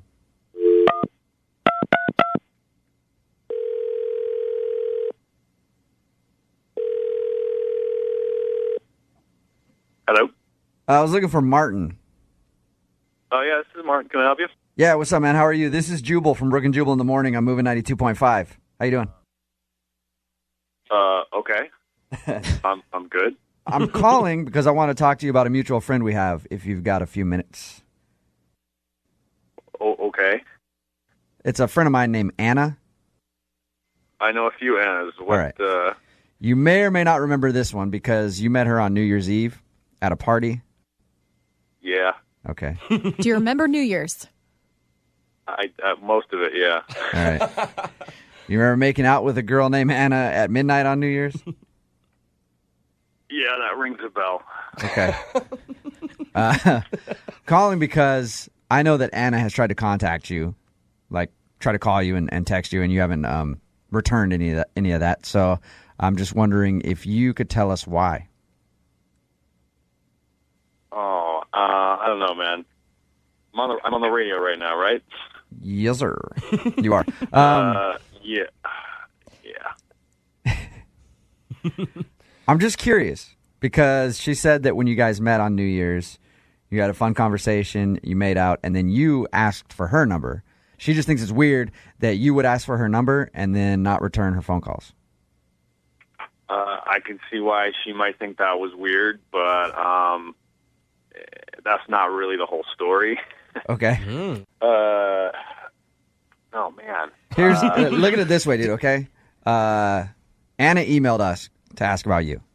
So unless the problem is with you and something that you don't want on the air about yourself, it's fine to tell us anything you want about Anna.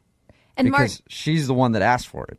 And Martin, you might be doing her a favor. As a girl, it's way worse to wonder and have the curiosity aspect there. All right, yeah. So we got separated for a while when I went out to get drinks, and I think she just thought like I had left, but actually I pretty much passed out in one of the bedrooms next to the pile of coats. Okay. Were you pretty hammered? I was pretty hammered. I actually think she was a little more drunk than I was, but sometimes you got to get that power nap in if you want to party for another few hours. Right. So I woke up and I left the room, and she was making out with another guy. Oh, what? Really? And I was totally going to call her. And I do not remember that at all. I do not remember that at all. Martin, that's Anna. She's on the phone with us. Wow. Hi, Anna. Anna, you heard what Martin had to say. Maybe you want to state your case to Martin right now? I don't even know what to say because I'm pretty sure that didn't happen. But I was pretty drunk. If you don't have a twin sister, it totally happened. Oh my God. Martin, why don't you describe to Anna what you saw then? Since she doesn't remember. Well, I came out of the bedroom, and there wasn't as many people there, so it wasn't like it was hard to see, and you were on the kitchen counter making out with a guy. Oh, my God. Anna. Oh, my. Shirts were unbuttoned, lips were locked. Wow. I was like, all right, well, I guess I won't be calling her. Martin, you're 100% positive that it was her. 100% positive. Wow. 100%. Oh, my God. Anna, be honest, was there any other guy at the party that you had your eye on? I don't even know how to answer that because I'm going through everything in my brain right now about what happened. Martin, all I remember was you. I don't remember. Now I sound super. Oh my God! No matter what I say, I sound slutty. You have no memory of making out with another guy after you made out with Martin. Oh my gosh, no! Why would I? If that was the case, why would I be calling? Now I feel like oh my God. Martin, look, I'm sure you've been really drunk before. I've been extremely hammered before and have done similar things. You could probably see her side of the story and how that could happen if you got real drunk and like there was a chick that you made out with and then you found someone else later on. You don't think that could happen to you as well? Yeah, I can see how that happens, kind of. Okay. But in my experience, guys get drunk and do stupid stuff, but women always seem to forget all the stupid stuff they do when they're drunk. I.e., so you? Oh, that's the same for everybody, Martin. Come on, don't say it's just women because I don't think so. It's the same for everybody. So Martin, you think this is kind of a convenient blackout that she's having? I do think it's a convenient blackout. I'm laughing only because I'm really nervous right now. Anna, oh my God! You can do what I do and just embrace it and say, "Hey, I drank too much. I blacked out." That actually didn't happen because I have no memory of it. That's my secret. People go like, hey, Jubal, you took your pants off in front of a bar in Queen Anne, which happened. There's photo evidence of that, so I can't really deny that. But if there was no photo evidence, all I'd say was, nope, didn't happen. I don't remember it. Well, I don't want him to think that, this is something that's usual for me. So I'm not going to pretend that it didn't happen because Martin, I thought you were really cool. I mean, I'm not saying, it's like super serious, but you were a really cool guy, and I would definitely like to actually go out with you without being absolutely wasted. All right, Martin, let me ask you this. Was it too much of a deal breaker for you guys to go out again? Because on these second date updates, we always pay for the couple to go out again. Would you be willing to give it another shot? You guys can go to a restaurant where they don't serve booze if you like. You know what? I am willing to give her the benefit of the doubt. Really? I will have drinks. But If I wouldn't have called, Martin, I wouldn't have called if I didn't want to see you again. And honestly, if I had known what an idiot I was that night, I would not have put myself through this. sure. I promise I won't make out with the waiter. I mean, that's what I was going to say. You guys both enjoyed each other's company. You might as well give it one more shot. See how she is when you're both sober. Yeah, but I remembered him enough. He made a big enough impact that I called you guys. You made a big impact on him, too. So. Brooke and Jubal.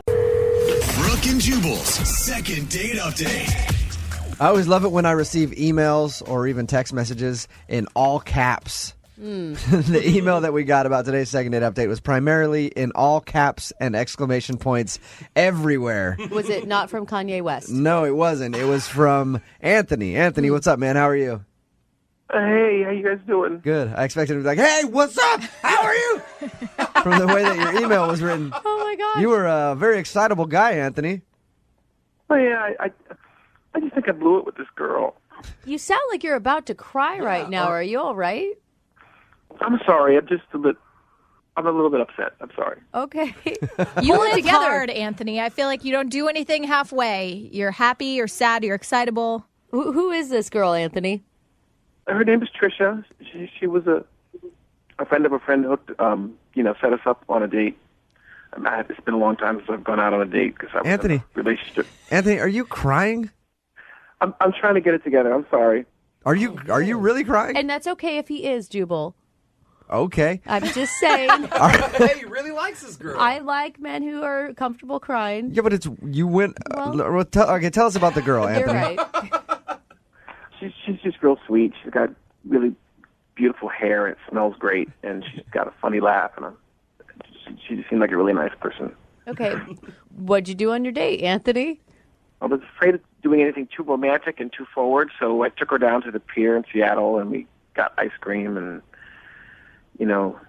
looked at the water and had dinner. It was just a really nice, fun time. I'm sorry that I judged you. I'm almost in tears right now. Stop, That sounded like. Anthony, how did the date end? Did you get a hug? What happened? Did you weep into her neck while she held you? We just hugged because, I don't like to kiss on the first date because, I want to have like a nice, memorable thing Okay. that everything else is built on. Weird. You don't strike me as that type of guy. Yeah. I figured you'd just be going for it. I think, Anthony, what people are curious about is, like, how can you get so attached to a woman that it makes you cry when you've only gone on one date with her? Well, part of it's her because she seemed like she really liked me. And then, like I said, I've not done this a lot. I dated my high school girlfriend since I was a freshman in high school, and then we were together until a year ago. Okay. So that's all you've had. You've had one serious girlfriend ever. So like 10 years? Yeah. And never dated. Right. Ooh. Okay. Wow. Yeah, we need to. That explains a little bit. Yep, it does. Now, your email said you'd be really devastated if you never found out why. Well, I mean, if I'm doing something wrong, I'm going to be alone for the rest of my life, right? So it'd be nice if I could figure it out. I know you're new to this, but it's one date, dude. You get blown off a lot in the dating world. It's Believe true. me. Yeah, but she seemed to really like me, and she was so sweet, and she's got the best smelling hair ever. Okay. Anthony, you brought up the hair twice. So you didn't freak out about her hair the whole time on the date, right? Because that could freak a girl out. I didn't mention it. Okay. It sounds like you were really, really into her hair. Well, it's really pretty, and she looks like a shampoo commercial girl. It's great. I don't want this to sound weird or anything. I just really felt like a strong connection with her, and I just don't want to lose that. Okay. I don't think that comes along every day. Okay, now, Anthony, I am going to be honest. I'm a little worried about your emotional state. Like, for instance, if some sort of negative scenario came up. I think I'll be okay. Oh, God. Oh, no. He's already upset. This is Wow. going to end poorly. Find some Kleenex, buddy. Yeah. Not to make you wait any longer. We're going to play a song. Oh, no. Come back and get your second date update, all right? Okay, thanks, guys. Moving 92.5. Brooke and Jubal in the mornings. Second date update. You guys think Anthony's been huddled in a ball in the corner weeping. Yeah. During that whole song. Listening to a really sad song, like True Colors or something. Anthony, you still with us? Yeah, I'm here. All right. Oh, God, I feel so bad. Buddy, I wish I could hold your hand through this. My heart was beating so fast in that last song. It was just. If anybody's just tuning in for the second date update, Anthony called us about a girl named Trisha that he went out on a date with. The first person he's been out with in how long, Anthony? Well, since my girlfriend and I broke up a year ago. Okay. And his first real adult date, period. Yeah, You've because- never dated before. He met her in high school. They dated for a long time. Can I give you some advice, Anthony? Okay. Sorry. Okay. Anthony, are you for Yeah. real freaking out this much? I'm sorry, I can't help it. Pull yourself together, Anthony. Yeah. What the hell is wrong with you? It is one date, and this does not sound Hey, attractive. he's I am sorry. emotional. He needs a little tough love right now, Don't Lydia. beat him down before No, the girl no. says something negative Listen, to him, okay? we are empowering him right now. Anthony, I want you to stand up straight, pull your shoulders back, and get ready to do this like a man. Okay. All you right. never know. Anthony, Yeah. you could have met the love of your life that night. That's and right. not, Totally. this is very important, Anthony. Okay, Jubal, What? we just went through a whole power him up thing. I know, but I just want to let him know how important this thing is, and he should be very nervous. Stop. No. I am nervous. I know, Anthony. Anthony.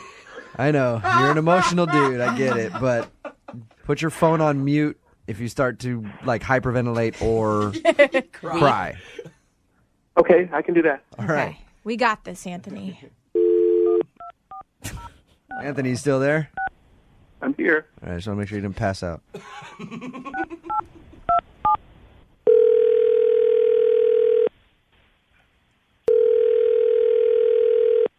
Hello?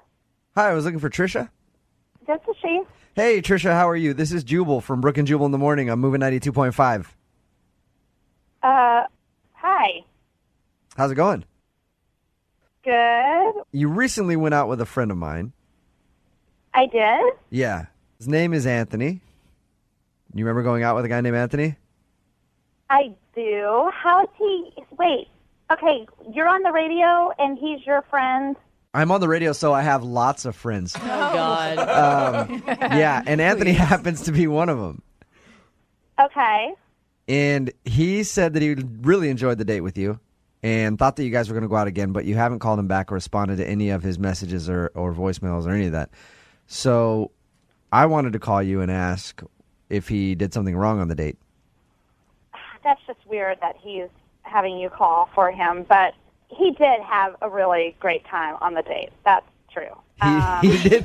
So did you not have a good time then? I mean, I had a good time, but I think that Anthony had a really good time. Was he just too eager on the date? Well, it wasn't really on the date. It was afterwards. What do you mean? He tweeted 5 times about our date within 2 hours. So what? He went back after your date and just started tweeting about it? Yeah, he was he tweeted "Lonely No More," "Most amazing date of my life." Oh, my God. Points. Oh, that's awesome. That is horrible. What were you? Well, wait, it gets better. It was "Is this what love really feels like?" God. with exclamation points and question marks. Are you scared at this point, Trisha? I mean, yeah, especially, okay, how about this one? At last, my love has come. And he did, in parentheses, put Etta James. No! Oh, no, really? He's quoting Etta James on his Twitter feed. No. Trisha, Yeah. I should also let you know that Anthony is currently on the other line right now listening to this conversation. Are you serious? Hi. Oh, God. I'm sorry if it creeped you out a little bit. I mean, I was just trying to make a really nice evening for you, and Oh, my God. I thought we were having fun. Okay, well, the date was very nice. You took me out on a very nice date, and it was fun. But seriously, Anthony, you tweeted, "Oh, my God, freaking out. I think I hear church bells." Oh, isn't that a romantic thing to say? I mean, isn't that what every Yeah, isn't we that were what every together girl for dreams 3 about? years. Finding the right guy and getting together and living happily ever after. Are you crying? No. joke, right? There's no way you're crying right now. No. I think he has allergies. I think that's what it is. Trisha, Anthony's an emotional guy. Anthony needs therapy. Amen. I am sorry. Trisha, Anthony, let me help you out a little bit. Trisha, if you didn't know, Anthony just got out of a long relationship with his high school sweetheart. You're the first girl he's been on a date with since high school. Dude, be single for a while. Seriously, there's so many great things about being single. Like, go experience life a little bit before you tie by yourself myself? into a relationship. By yourself. Yes, Anthony, that's possible. You can do it. Okay. Anthony, you need to really, dating is hard and it's going to hurt. But you need to find some confidence, dude. What do you like about yourself? I think I'm charming and I'm good looking. I mean, I don't know. Yeah, Trish thought you were good looking, didn't you? Yes, he's very attractive. Trisha, is there one piece of advice in particular that you would give to Anthony? Yeah, stop crying. Yeah. Hey, yeah. At this point, I would like to ask you if you'd like to go on a second date with Anthony. Hey. We will send you guys out. We'll pay for it if you go out with Anthony one more time. I think I'd rather set him up with one of my friends. Oh, Wow, hey, a friend that you dislike? Yeah. Or... Oh. Anthony, you'd like to go out with Trisha again, right? Yeah, I would very much. Oh, look at Do you that. think you can hold it together and not be too clingy? Yes. I'll work on that. I'll be good at that. Trisha, do you want to give him another shot? I just feel like he needs a little bit more time to be single. Okay. All right, that's fine. Oh, man. Sorry, Anthony, but you got your answer, and now you know. Maybe take some time to yourself. Do like everybody else and save the tears for the bedroom. Okay? Brooke and Jubal in the morning. Brooke and Jubal's second date update. The guy that sent in an email for today's second date update said in it, "Help. I want to get a second date, and I also need to convince her that I'm not a murderer." Oh, my God. Sounds like I think maybe we can do that. His name is Riley. He's on the phone right now. Riley, before we do your second date update and convince her of that, first you're going to have to convince us that you're not a murderer. I promise you I'm not a murderer. Okay, well, why would the girl that you want to call today think that you might be some sort of psycho killer? One thing after another happened. It kept going wrong, and I didn't even end up going on the date. Oh, so you got arrested by the police and then questioned in authority, and somehow were able to talk your way out of it and actually be on the phone with us now. No, that didn't get that far at all. I just creeped her out, and it was just an unfortunate series of events. What do you mean you creeped her out? How'd you creep her out? Well, here's what happened. I had went over to the mall, and while I was shopping over there, I had this girl helping me out. We were flirting a little bit. She was really nice. Felt like we had a bit of a connection, and I said, hey, maybe we can hang out sometime. Mm-hmm. So by the end of the week, I called her up. I said, do you want to go to this little sports bar I like? It's just a casual little place. And I said, do you want to meet me there? She told me she didn't drive. So I offered to pick her up. Okay, this all sounds very uncreepy so far. Yeah. Well, so I went to pick her up, and she lives kind of a little farther out of the way. So she comes out, and she is looking really good, way even better than she did when I saw her at the mall. So. Yeah. They often look better when they take off their Sparrow outfits. We've been on so many dates with those girls. They really do. They clean up nicely. Hey, what's her name? You never gave us her name. Yeah. Oh, it's Ellie. Ellie. Okay. Ellie gets in your car, and that's when she felt like she was going to be murdered? Or... No. So I really didn't know the area too well where she lives, so I start making my way down to the restaurant, and I know I got to get on this one highway, so I'm looking for it. I'm making turns, and I'm really not seeing anything familiar, and I keep making more turns. And why aren't you just asking her for directions if this is where she's from? Well, it's kind of like a guy thing. Like, men don't really ask for directions. Yeah, he's Not right. me, man. I use my GPS. I pull over even if my GPS is working to ask people. I'll ask anybody. I got the GPS on my phone, but I had some, cool music playing, and I didn't want to shut it off. So, I'm trying to make this all go cool, and, I want to show I got my stuff together, I know where I'm going. Yeah. I know what I'm doing. Every woman loves a man who's good with directions. Well, See, that's the thing. I didn't know if she knew I was lost or not because she just started making conversation and talking about stuff. So it was just all going kind of well. Okay. So I'm keep going, and still I don't see anything I recognize at all. And I think she kind of started to ask me some questions like, do you know where you're going? And I was like, yeah, we're good. And she asked me where we were going again. I told her the name of the place, and she started to kind of like tensed up a little bit, and I was like, you all right? And she's like, yeah, I'm good. And make another turn, and still, like, she was getting more nervous and more nervous as I made more turns and kept going farther, and I'm looking around, and she starts asking me, like, oh, you're not going to, like, kidnap me, right? And I'm like, oh, what? No, I'm not going to kidnap you. You're like, we don't know each other well enough yet. And you... No, I'm like, come on. So, like, she's just getting scared, and I'm starting to make me nervous, too, so I'm having even more trouble like, driving and trying to figure out where I am, and then I'm like, starting to get anxiety from that, and then it's starting to get dark, and then she's getting even more scared. Because she's in the car with some guy who sounds like he's sweating with his knuckles clenched on the steering wheel and leading her into the woods. Okay, at that point, why didn't you go, you know what? I'm going to stop the cool music that I'm playing and use the GPS on my phone. Because I knew eventually I was going to find the highway. I knew just within minutes that I would find it. Yeah. But did you? Well, no. And then she kept getting more upset, and I kept telling her, oh, give me another minute. I'll find it. No, give me a minute here. And then eventually she just said, pull over the car. And I said, are you kidding? Like, really? She's like, yeah, pull over. And I pulled over, and she got out. And she's like, oh, I'm going to call my friend. And I'm like, you're in the middle of nowhere. Like, I'm not even sure I know where I am right now. Do you even know where you are? And then she says to me, oh, at least I won't get killed by you. Oh, no. All right, there it is. So she thought you were taking her somewhere to murder her. Yeah, but I wasn't. I was taking her to get a burger at a sports bar. I don't know. That's, you know what? Sometimes that feels like murder to me after I eat some of those burgers at sports bars. Wait, so did you just drive off and leave her on the side of the road?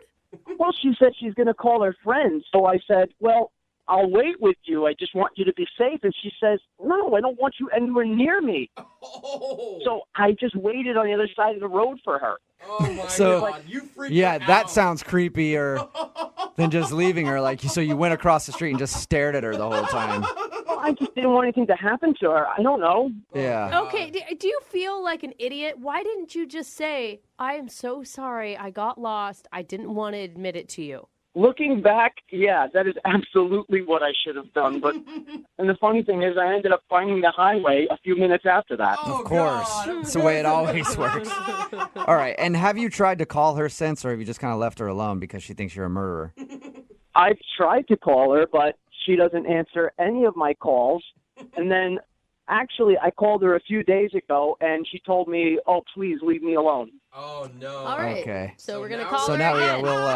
we'll play a song, come back, call her, and get your second date update, all right? Thank you so much, guys. I really appreciate it.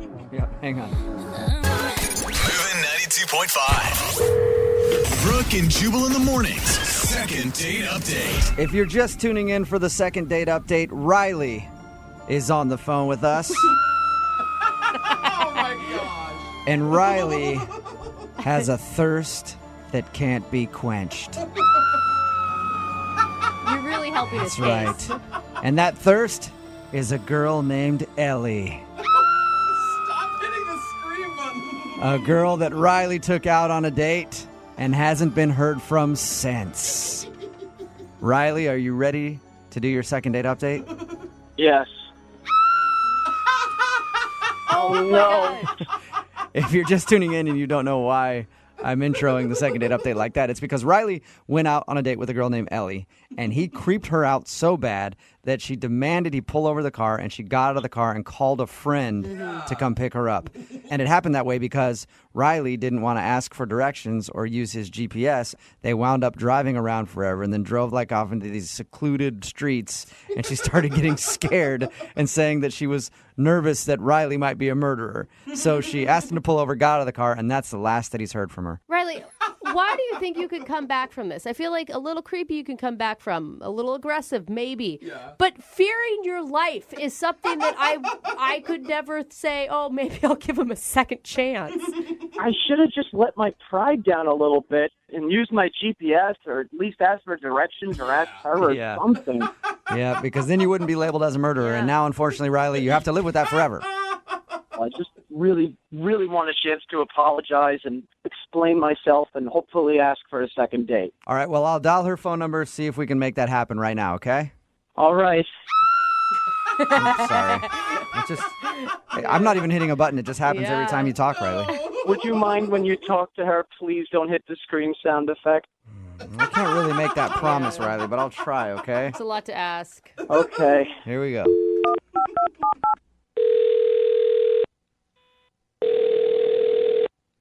Hello.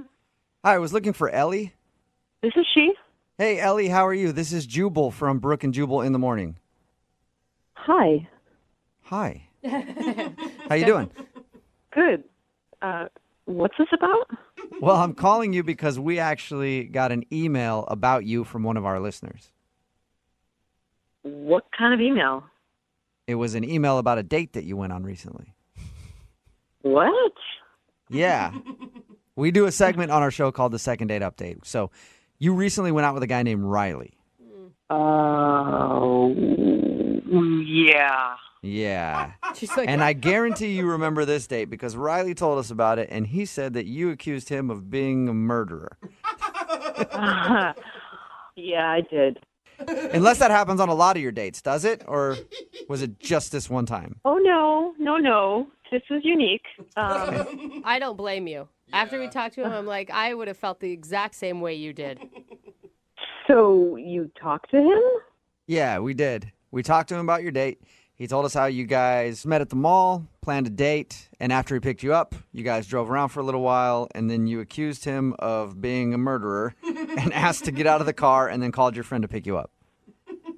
Yes, I did. Okay. Oh, my God. What was going through your mind?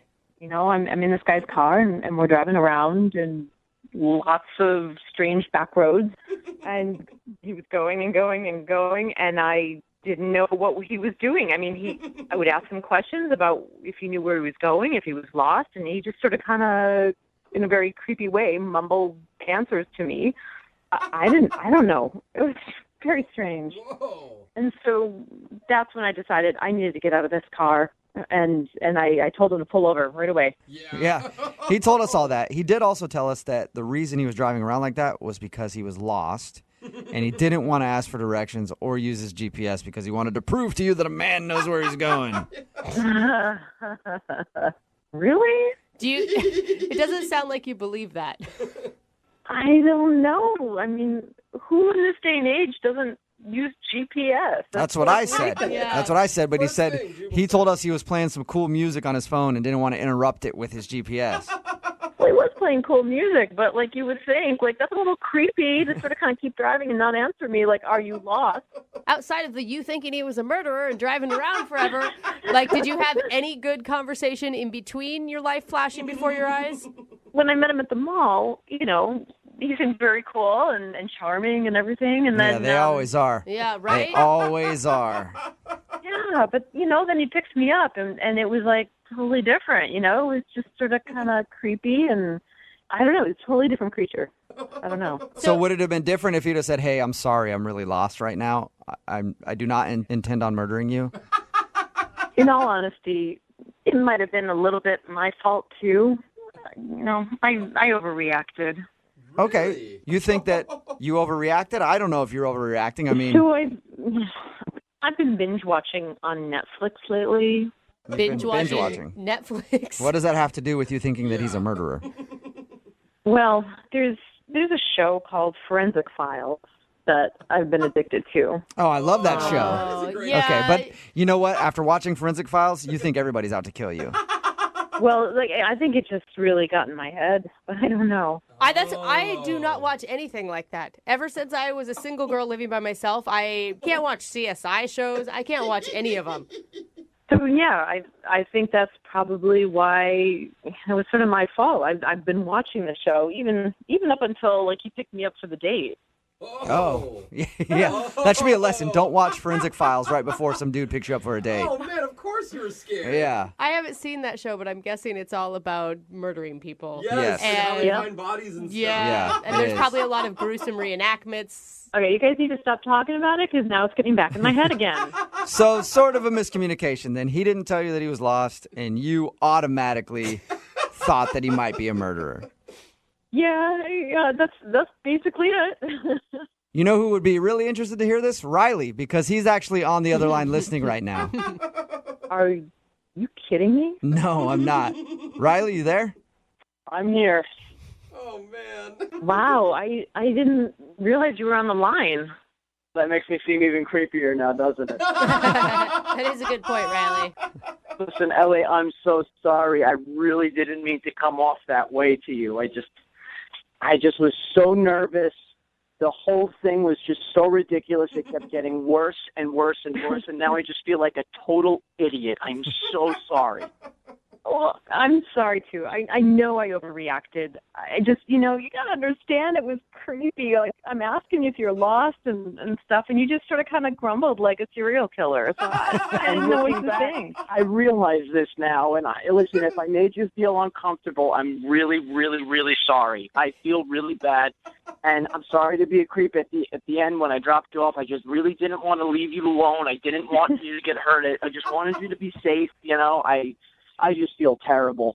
Well, that's sweet, Riley. Now that I understand, I don't know. At the time, I just totally thought you were waiting across the street to, kill me and maybe my friends too. Oh, no. I don't know how. No, I would never. I didn't want to leave you alone because then if something happened to you, it would have been my fault anyway, and that would have been even worse for me. Oh. Hey, Riley. Trust me, killing you and your friend was the furthest thing from my mind that night. Oh, my God. Really weird way to put it, Riley. Yeah. But, Ellie, does that comfort you to know that was the last thing Riley was thinking about? I guess so. Oh, my God. Ellie, would you like to go on a second date with Riley? He actually sounds like a good dude. Yeah. We will pay for it. Well, now that I know the whole story and the whole background on why he was acting the way he was and how I overreacted, now it makes sense, and of course I would. I mean, he's very sweet. Yay! Awesome. Oh my gosh. You need to start watching like HGTV or something and stay away from your Netflix binge shows. Try cartoons. Okay. Ellie, I actually like Forensic Files a lot. Maybe we can get together and watch it sometime. No. Nah, I don't. That sounded creepy, Riley. You're back to creepy again, man. I'm sorry. Brooke and Jubal in the morning. I don't know why I was thinking about her too. So he got lost. Then she got scared and thought he was going to murder her. Mm-hmm. So she jumped out of the car, demanded that he get lost. Yeah. And she called her friend to come pick her up, and he waited across the street and watched her the whole time. So she was even more creeped out. Yeah, but they ended up going out. Yeah. She thought she went from, hey, he's going to murder me to be like, yeah, cool, I'll go out again. I've been out with some other guys, and you know what? I'll take a little bit of murder. That's Yeah. fine. Remember, if you want to do a second date update, all you have to do is email the show, and we will call the person who didn't call you back. Brooke and Jubal's second date update.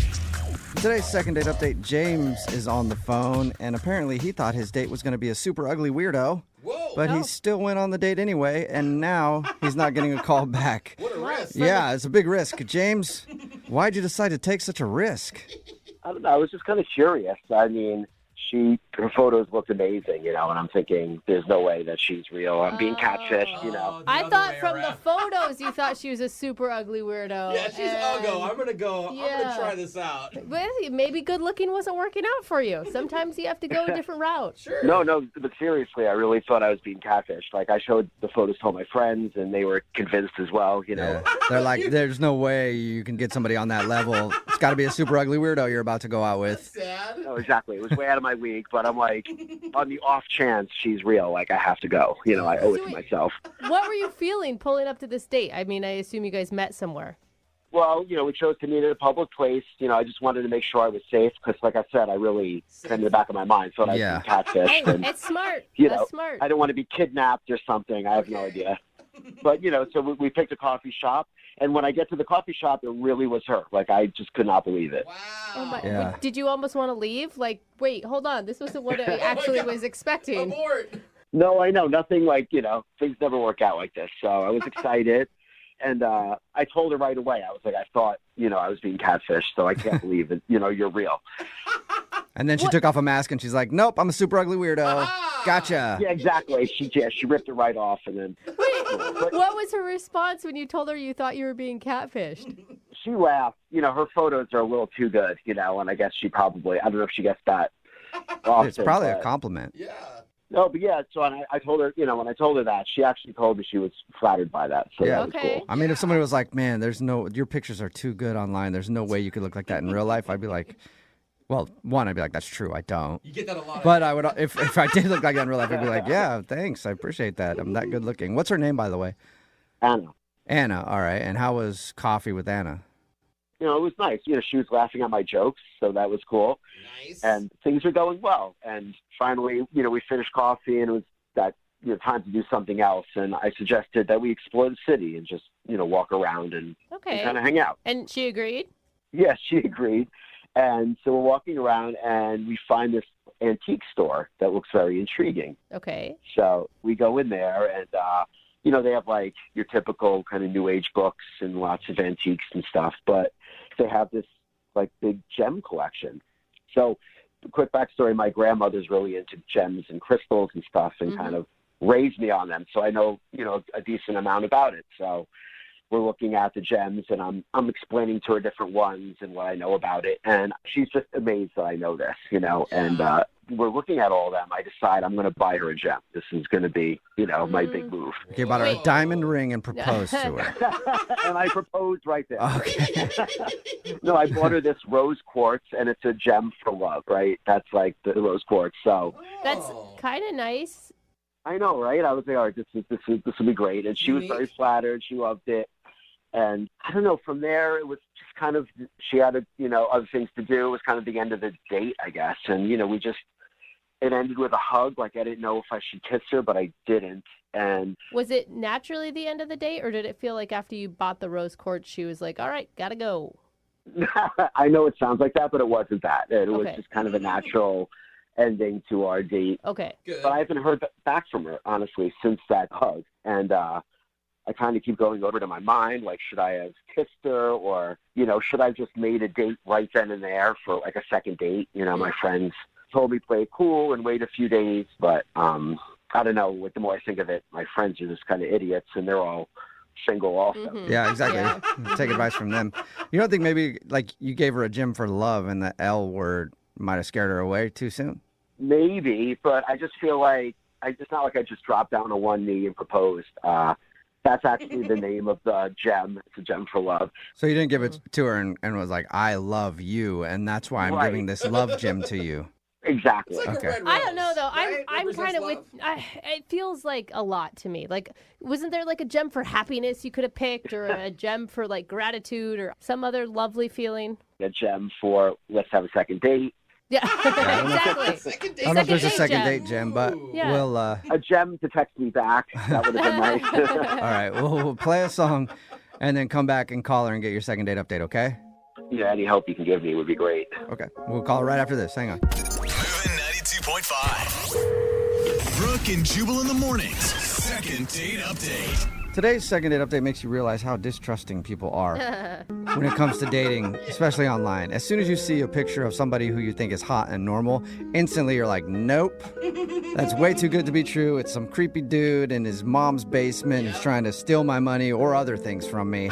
I don't want to meet up with them. And that's what happened to James, who's on the phone for a second date update right now. He met this girl named Anna online, thought she was gorgeous and everything about her was cool, so he was convinced that he was being catfished. But he actually wasn't catfished. She showed up for coffee, and she was exactly like her profile advertised. And he was obviously excited about that. They had coffee, and then they walked around for a little bit, went into a store where they had a bunch of like rocks for sale, and I guess he's a big rock dude. He loves rocks and gems.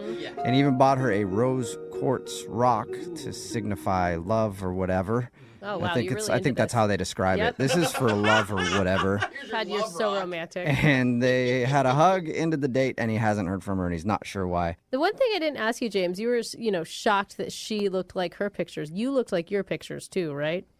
Yeah, of course. Okay. And I mean, I still just can't get out of my mind. Like, what did I do wrong? I mean, do you think I should have just kissed her right there when I gave her the gem? What do you think? I mean, I would have had to have been there. I'm going to go with overkill. Yeah. Like the love rock and a kiss, it felt... Right. Yeah. I mean, if you're worried that the rock did too much, the kiss would have really pushed you over the edge. I mean, so you think I should have kissed her before I gave her the rock? Yeah. I think you should have kissed her as soon as you found out that she wasn't catfishing you. Just, oh, thank God, and then kissed her. Well, I'm going to dial her phone number right now and see if we can figure it out for you, okay? Okay. All right, here we go.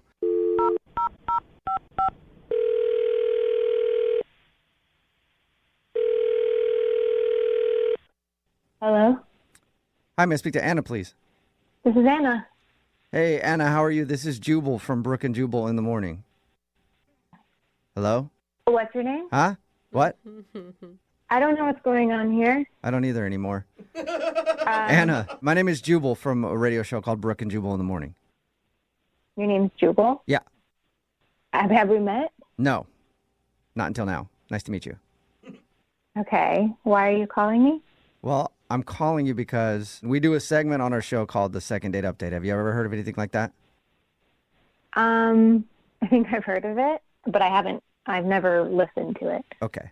Well, what it is if you go on a date with somebody and then end up not calling them after, they can email us to get you on the phone and ask what happened.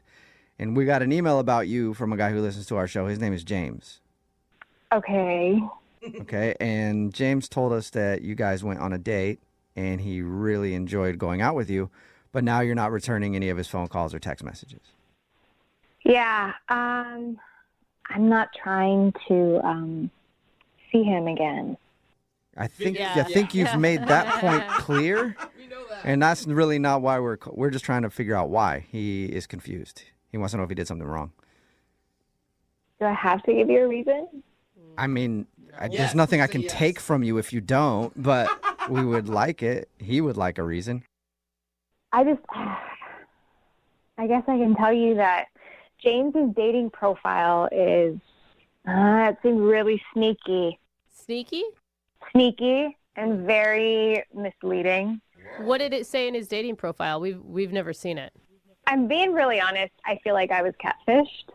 I feel like you were catfished.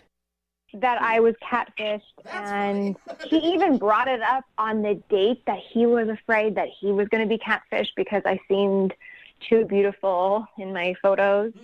Okay. But quite honestly, I felt like I was being catfished. Did he look different or something? Well, no, he looked the same, I would say, in his photos generally. But the main part of his profile says that he's a real life rock star, and that's the thing that attracted me to him the most because I love rock and roll.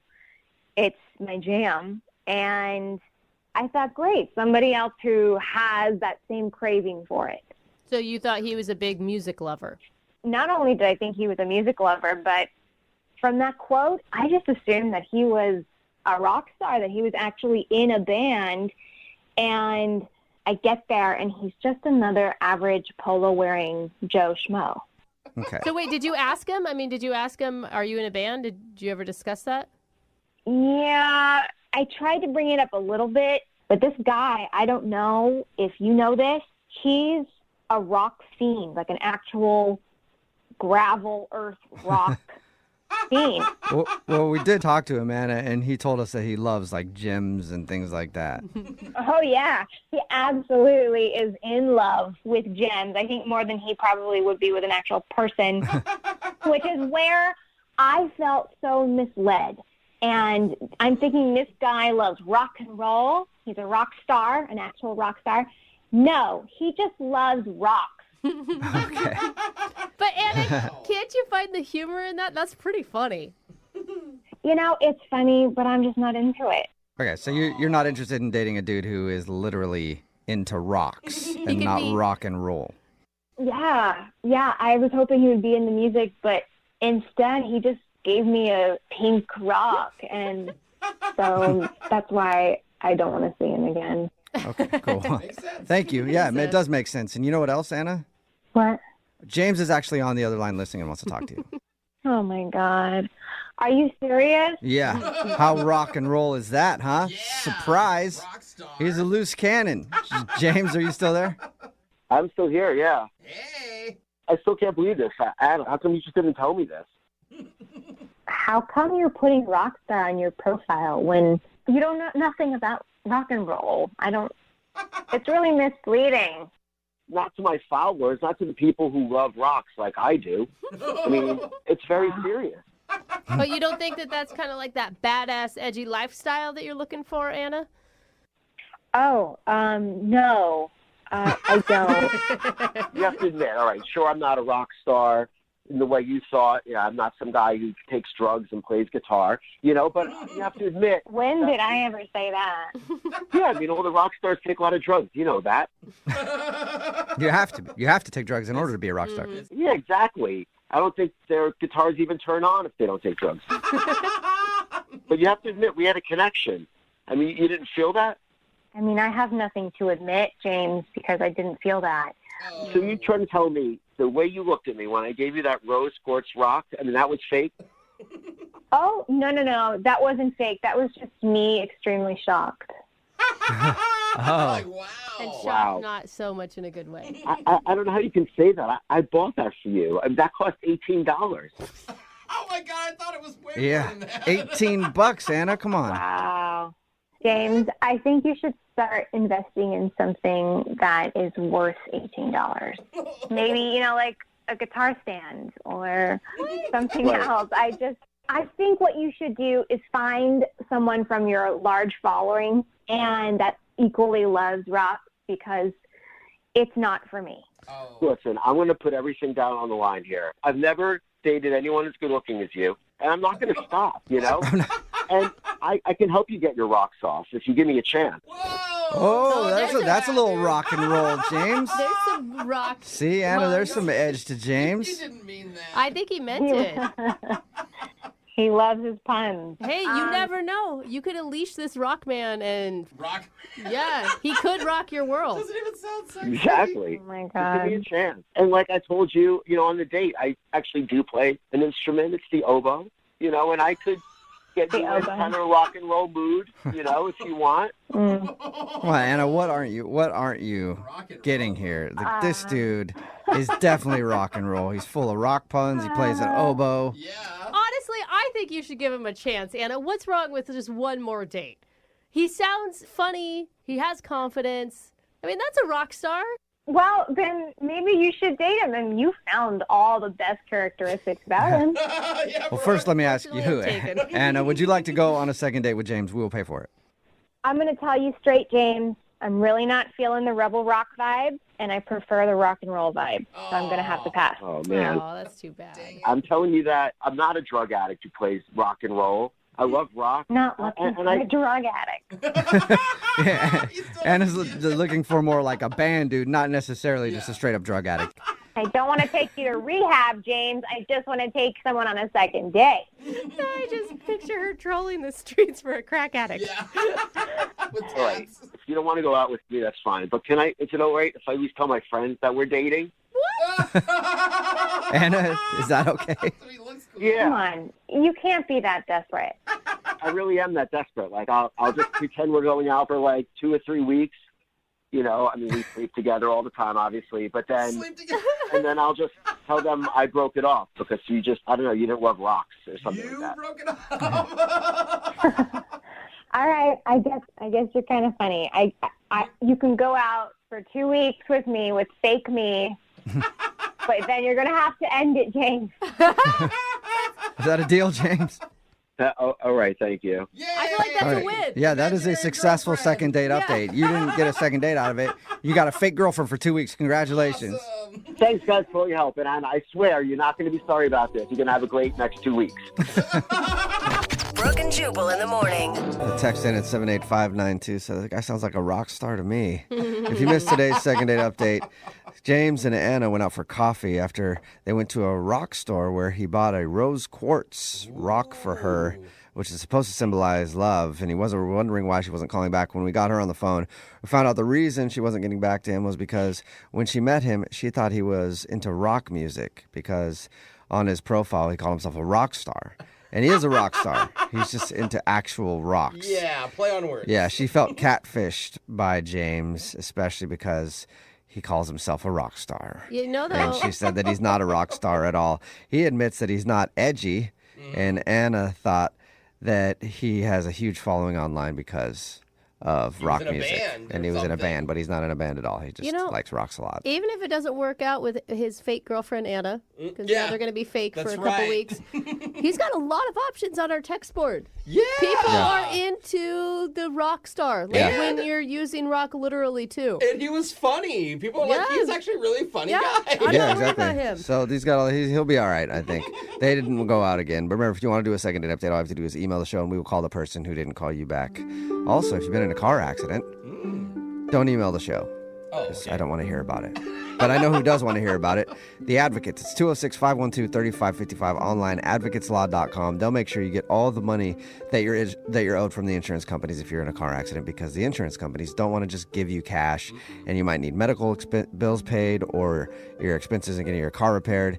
And if you don't call them, then you're not going to get the best result. Trust me, consultation is free. They've gotten over $100 million for their clients, so give them a call, 206-512-3555 online, advocateslaw.com. I'm trying not to sneeze right now, so. Oh, I can hear it. Yeah, that's like, it's that tickling right in the top of your nose. Anyway, Brooke and Jubal's direct deposit is still on. Coming up in just 5 minutes, I'll be calling out a name worth $1,200. Brooke and Jubal's second date update. Everybody has their move when they're trying to get attention from somebody they think is attractive. I know for me, my move has always been called the waterfall. Whoa, I'm guessing you named it and call it that yourself. Yep. Anytime I see a lady that I think is attractive, I just open up my mouth and let the drool fall out all the way down my chin. The waterfall. Yeah. Trust me, it works. They might not realize it at first, but you follow them around for 15 minutes with drool falling down your chin, they get the hint pretty quickly that you think they are attractive. So weird they give you attention. And the guy on the phone today for a second date update told us that he used his patented move in order to get a date with the girl that he wants to call today. What's up, Michael? Hey, how's it going? Michael, I'm already kind of cringing because anytime someone says that they have a patented move, it usually means they're pretty douchey. I don't know. This is pretty good. I think you'll like it. Oh, you do? Tell us what your move is. Well, I was at a mixer with a couple buddies of mine, and we were kind of bored, just there and kind of looking around, and the talent wasn't that great, but there was this one girl that probably the hottest girl in the room, and they were saying that there was no way that I could ever get her to go out with me. Okay, because you were obviously not the hottest guy in the room. I wouldn't say that. Okay. But yeah. So I took what they said as a challenge, and I basically started waving to her from across the room. Smooth. And like frantically? He's not done yet, guys. No, I mean, yeah, not frantically. I was just sort of like waving like at her like I kind of knew her, and other people started to look at me and they were waving back, and I was like, no, not you, or you. I was like trying to get the hot girl's attention. Nice. So I keep waving at her, and she finally was like, who, me? And I was like, yeah, come on over. And so she walks on over, and she's like, can I help you? And I said, oh, I thought you were someone else. Oh, I like it. Yeah. Yeah, and then you get talking. Yeah, then you start up a conversation right there. Exactly. I introduced myself. My buddies behind me were kind of like laughing and kind of patting me on the back. And I was able to ask her out. Okay. And yeah, it worked. And yeah, we went out for dinner and we got drinks and we had a really great time. Awesome. Yeah, it sounds like it. She's not calling you back. Yeah, about that, like, I think there was one moment. So, okay, we were at dinner, and, like, we're pretty far into the date, and a buddy of mine happens to be at the restaurant as well. So he comes over, and I introduce him to her, and I actually don't remember her name for that moment. Oh no, man. Worst case Yeah, and I'm doing the thing where, like, you know, I say his name and maybe he will ask her what her name is, and it doesn't happen. And I hate it when people can't pick up on that cue. You're like, this is my friend Joe. Joe, this is... Somebody help me? Yeah, Joe's and he didn't supposed help to you out. say, I'm Joe. What's your name? What is her name, by the way? Deanna. Sorry to put you sure? on the spot like that. Yeah. I won't forget now. So wait, I mean, if you called this girl and set up a date, how did you forget her name? I don't. It just kind of blanked on me for a second. I guess I was just blurred by her hotness. I don't know. There you go. That's a good excuse. Yeah. So I'm guessing that she noticed that you didn't remember her name. Yeah, for sure. She just actually stared at me for a few seconds and just let me sweat it out. Oh, that sucks. The awkwardness. At least she was. She seemed like she had a good sense of humor about it. Yeah. She was playing along. And I want to give you a hard time, but it's so hard to remember people's names. Right? Yeah. I mean, what was the mood like after that moment?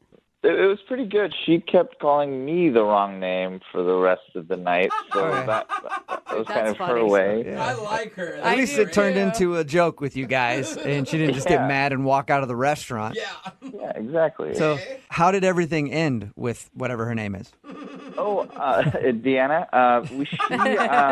I drove there and actually asked if she wanted a ride home, and she actually said she had called an Uber, and she went home that way, and that was a little weird because I thought everything was great, but Yeah, but some girls don't want to like open the door to having you come into their house, or she doesn't know you that well. That's true. So now it's been about 8 days or so, and I haven't really talked to her. I shot her a text a couple times, and haven't really heard back. So I feel like if you have an awesome date like that and you have such a great time, why wouldn't you call her that night or the next morning and just say, hey, I had such a good time? I mean, I feel like there are like rules around that, right? That No, every girl likes that. I'm telling you. Nobody wants to wait for a text that says, hey, you want to go out again?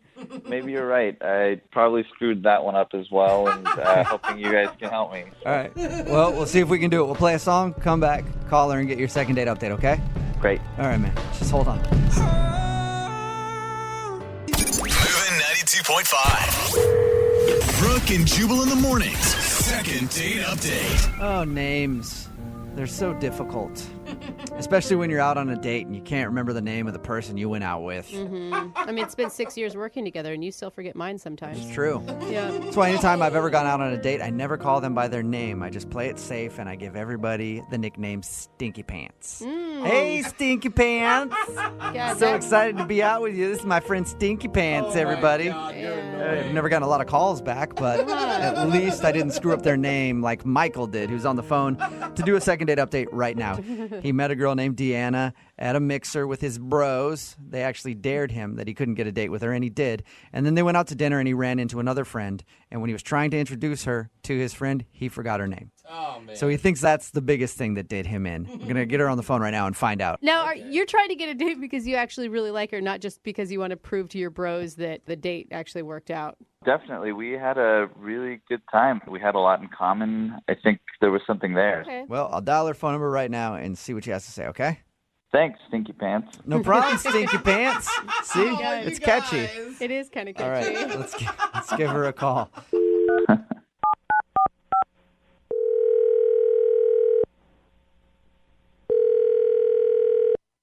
Hello.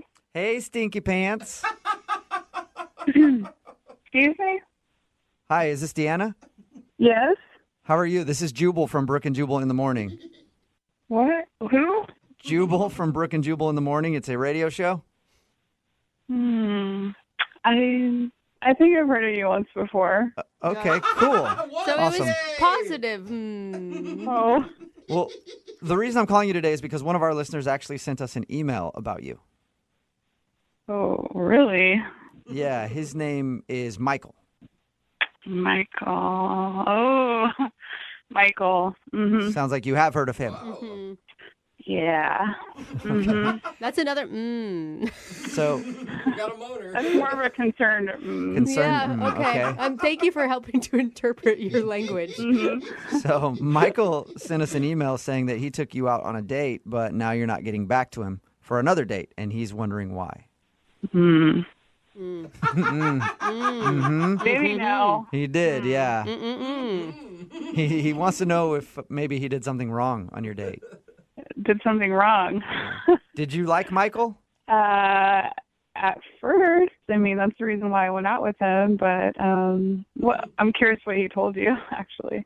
Well, I'll tell you. He said that he met you while you guys were at some mixer or something.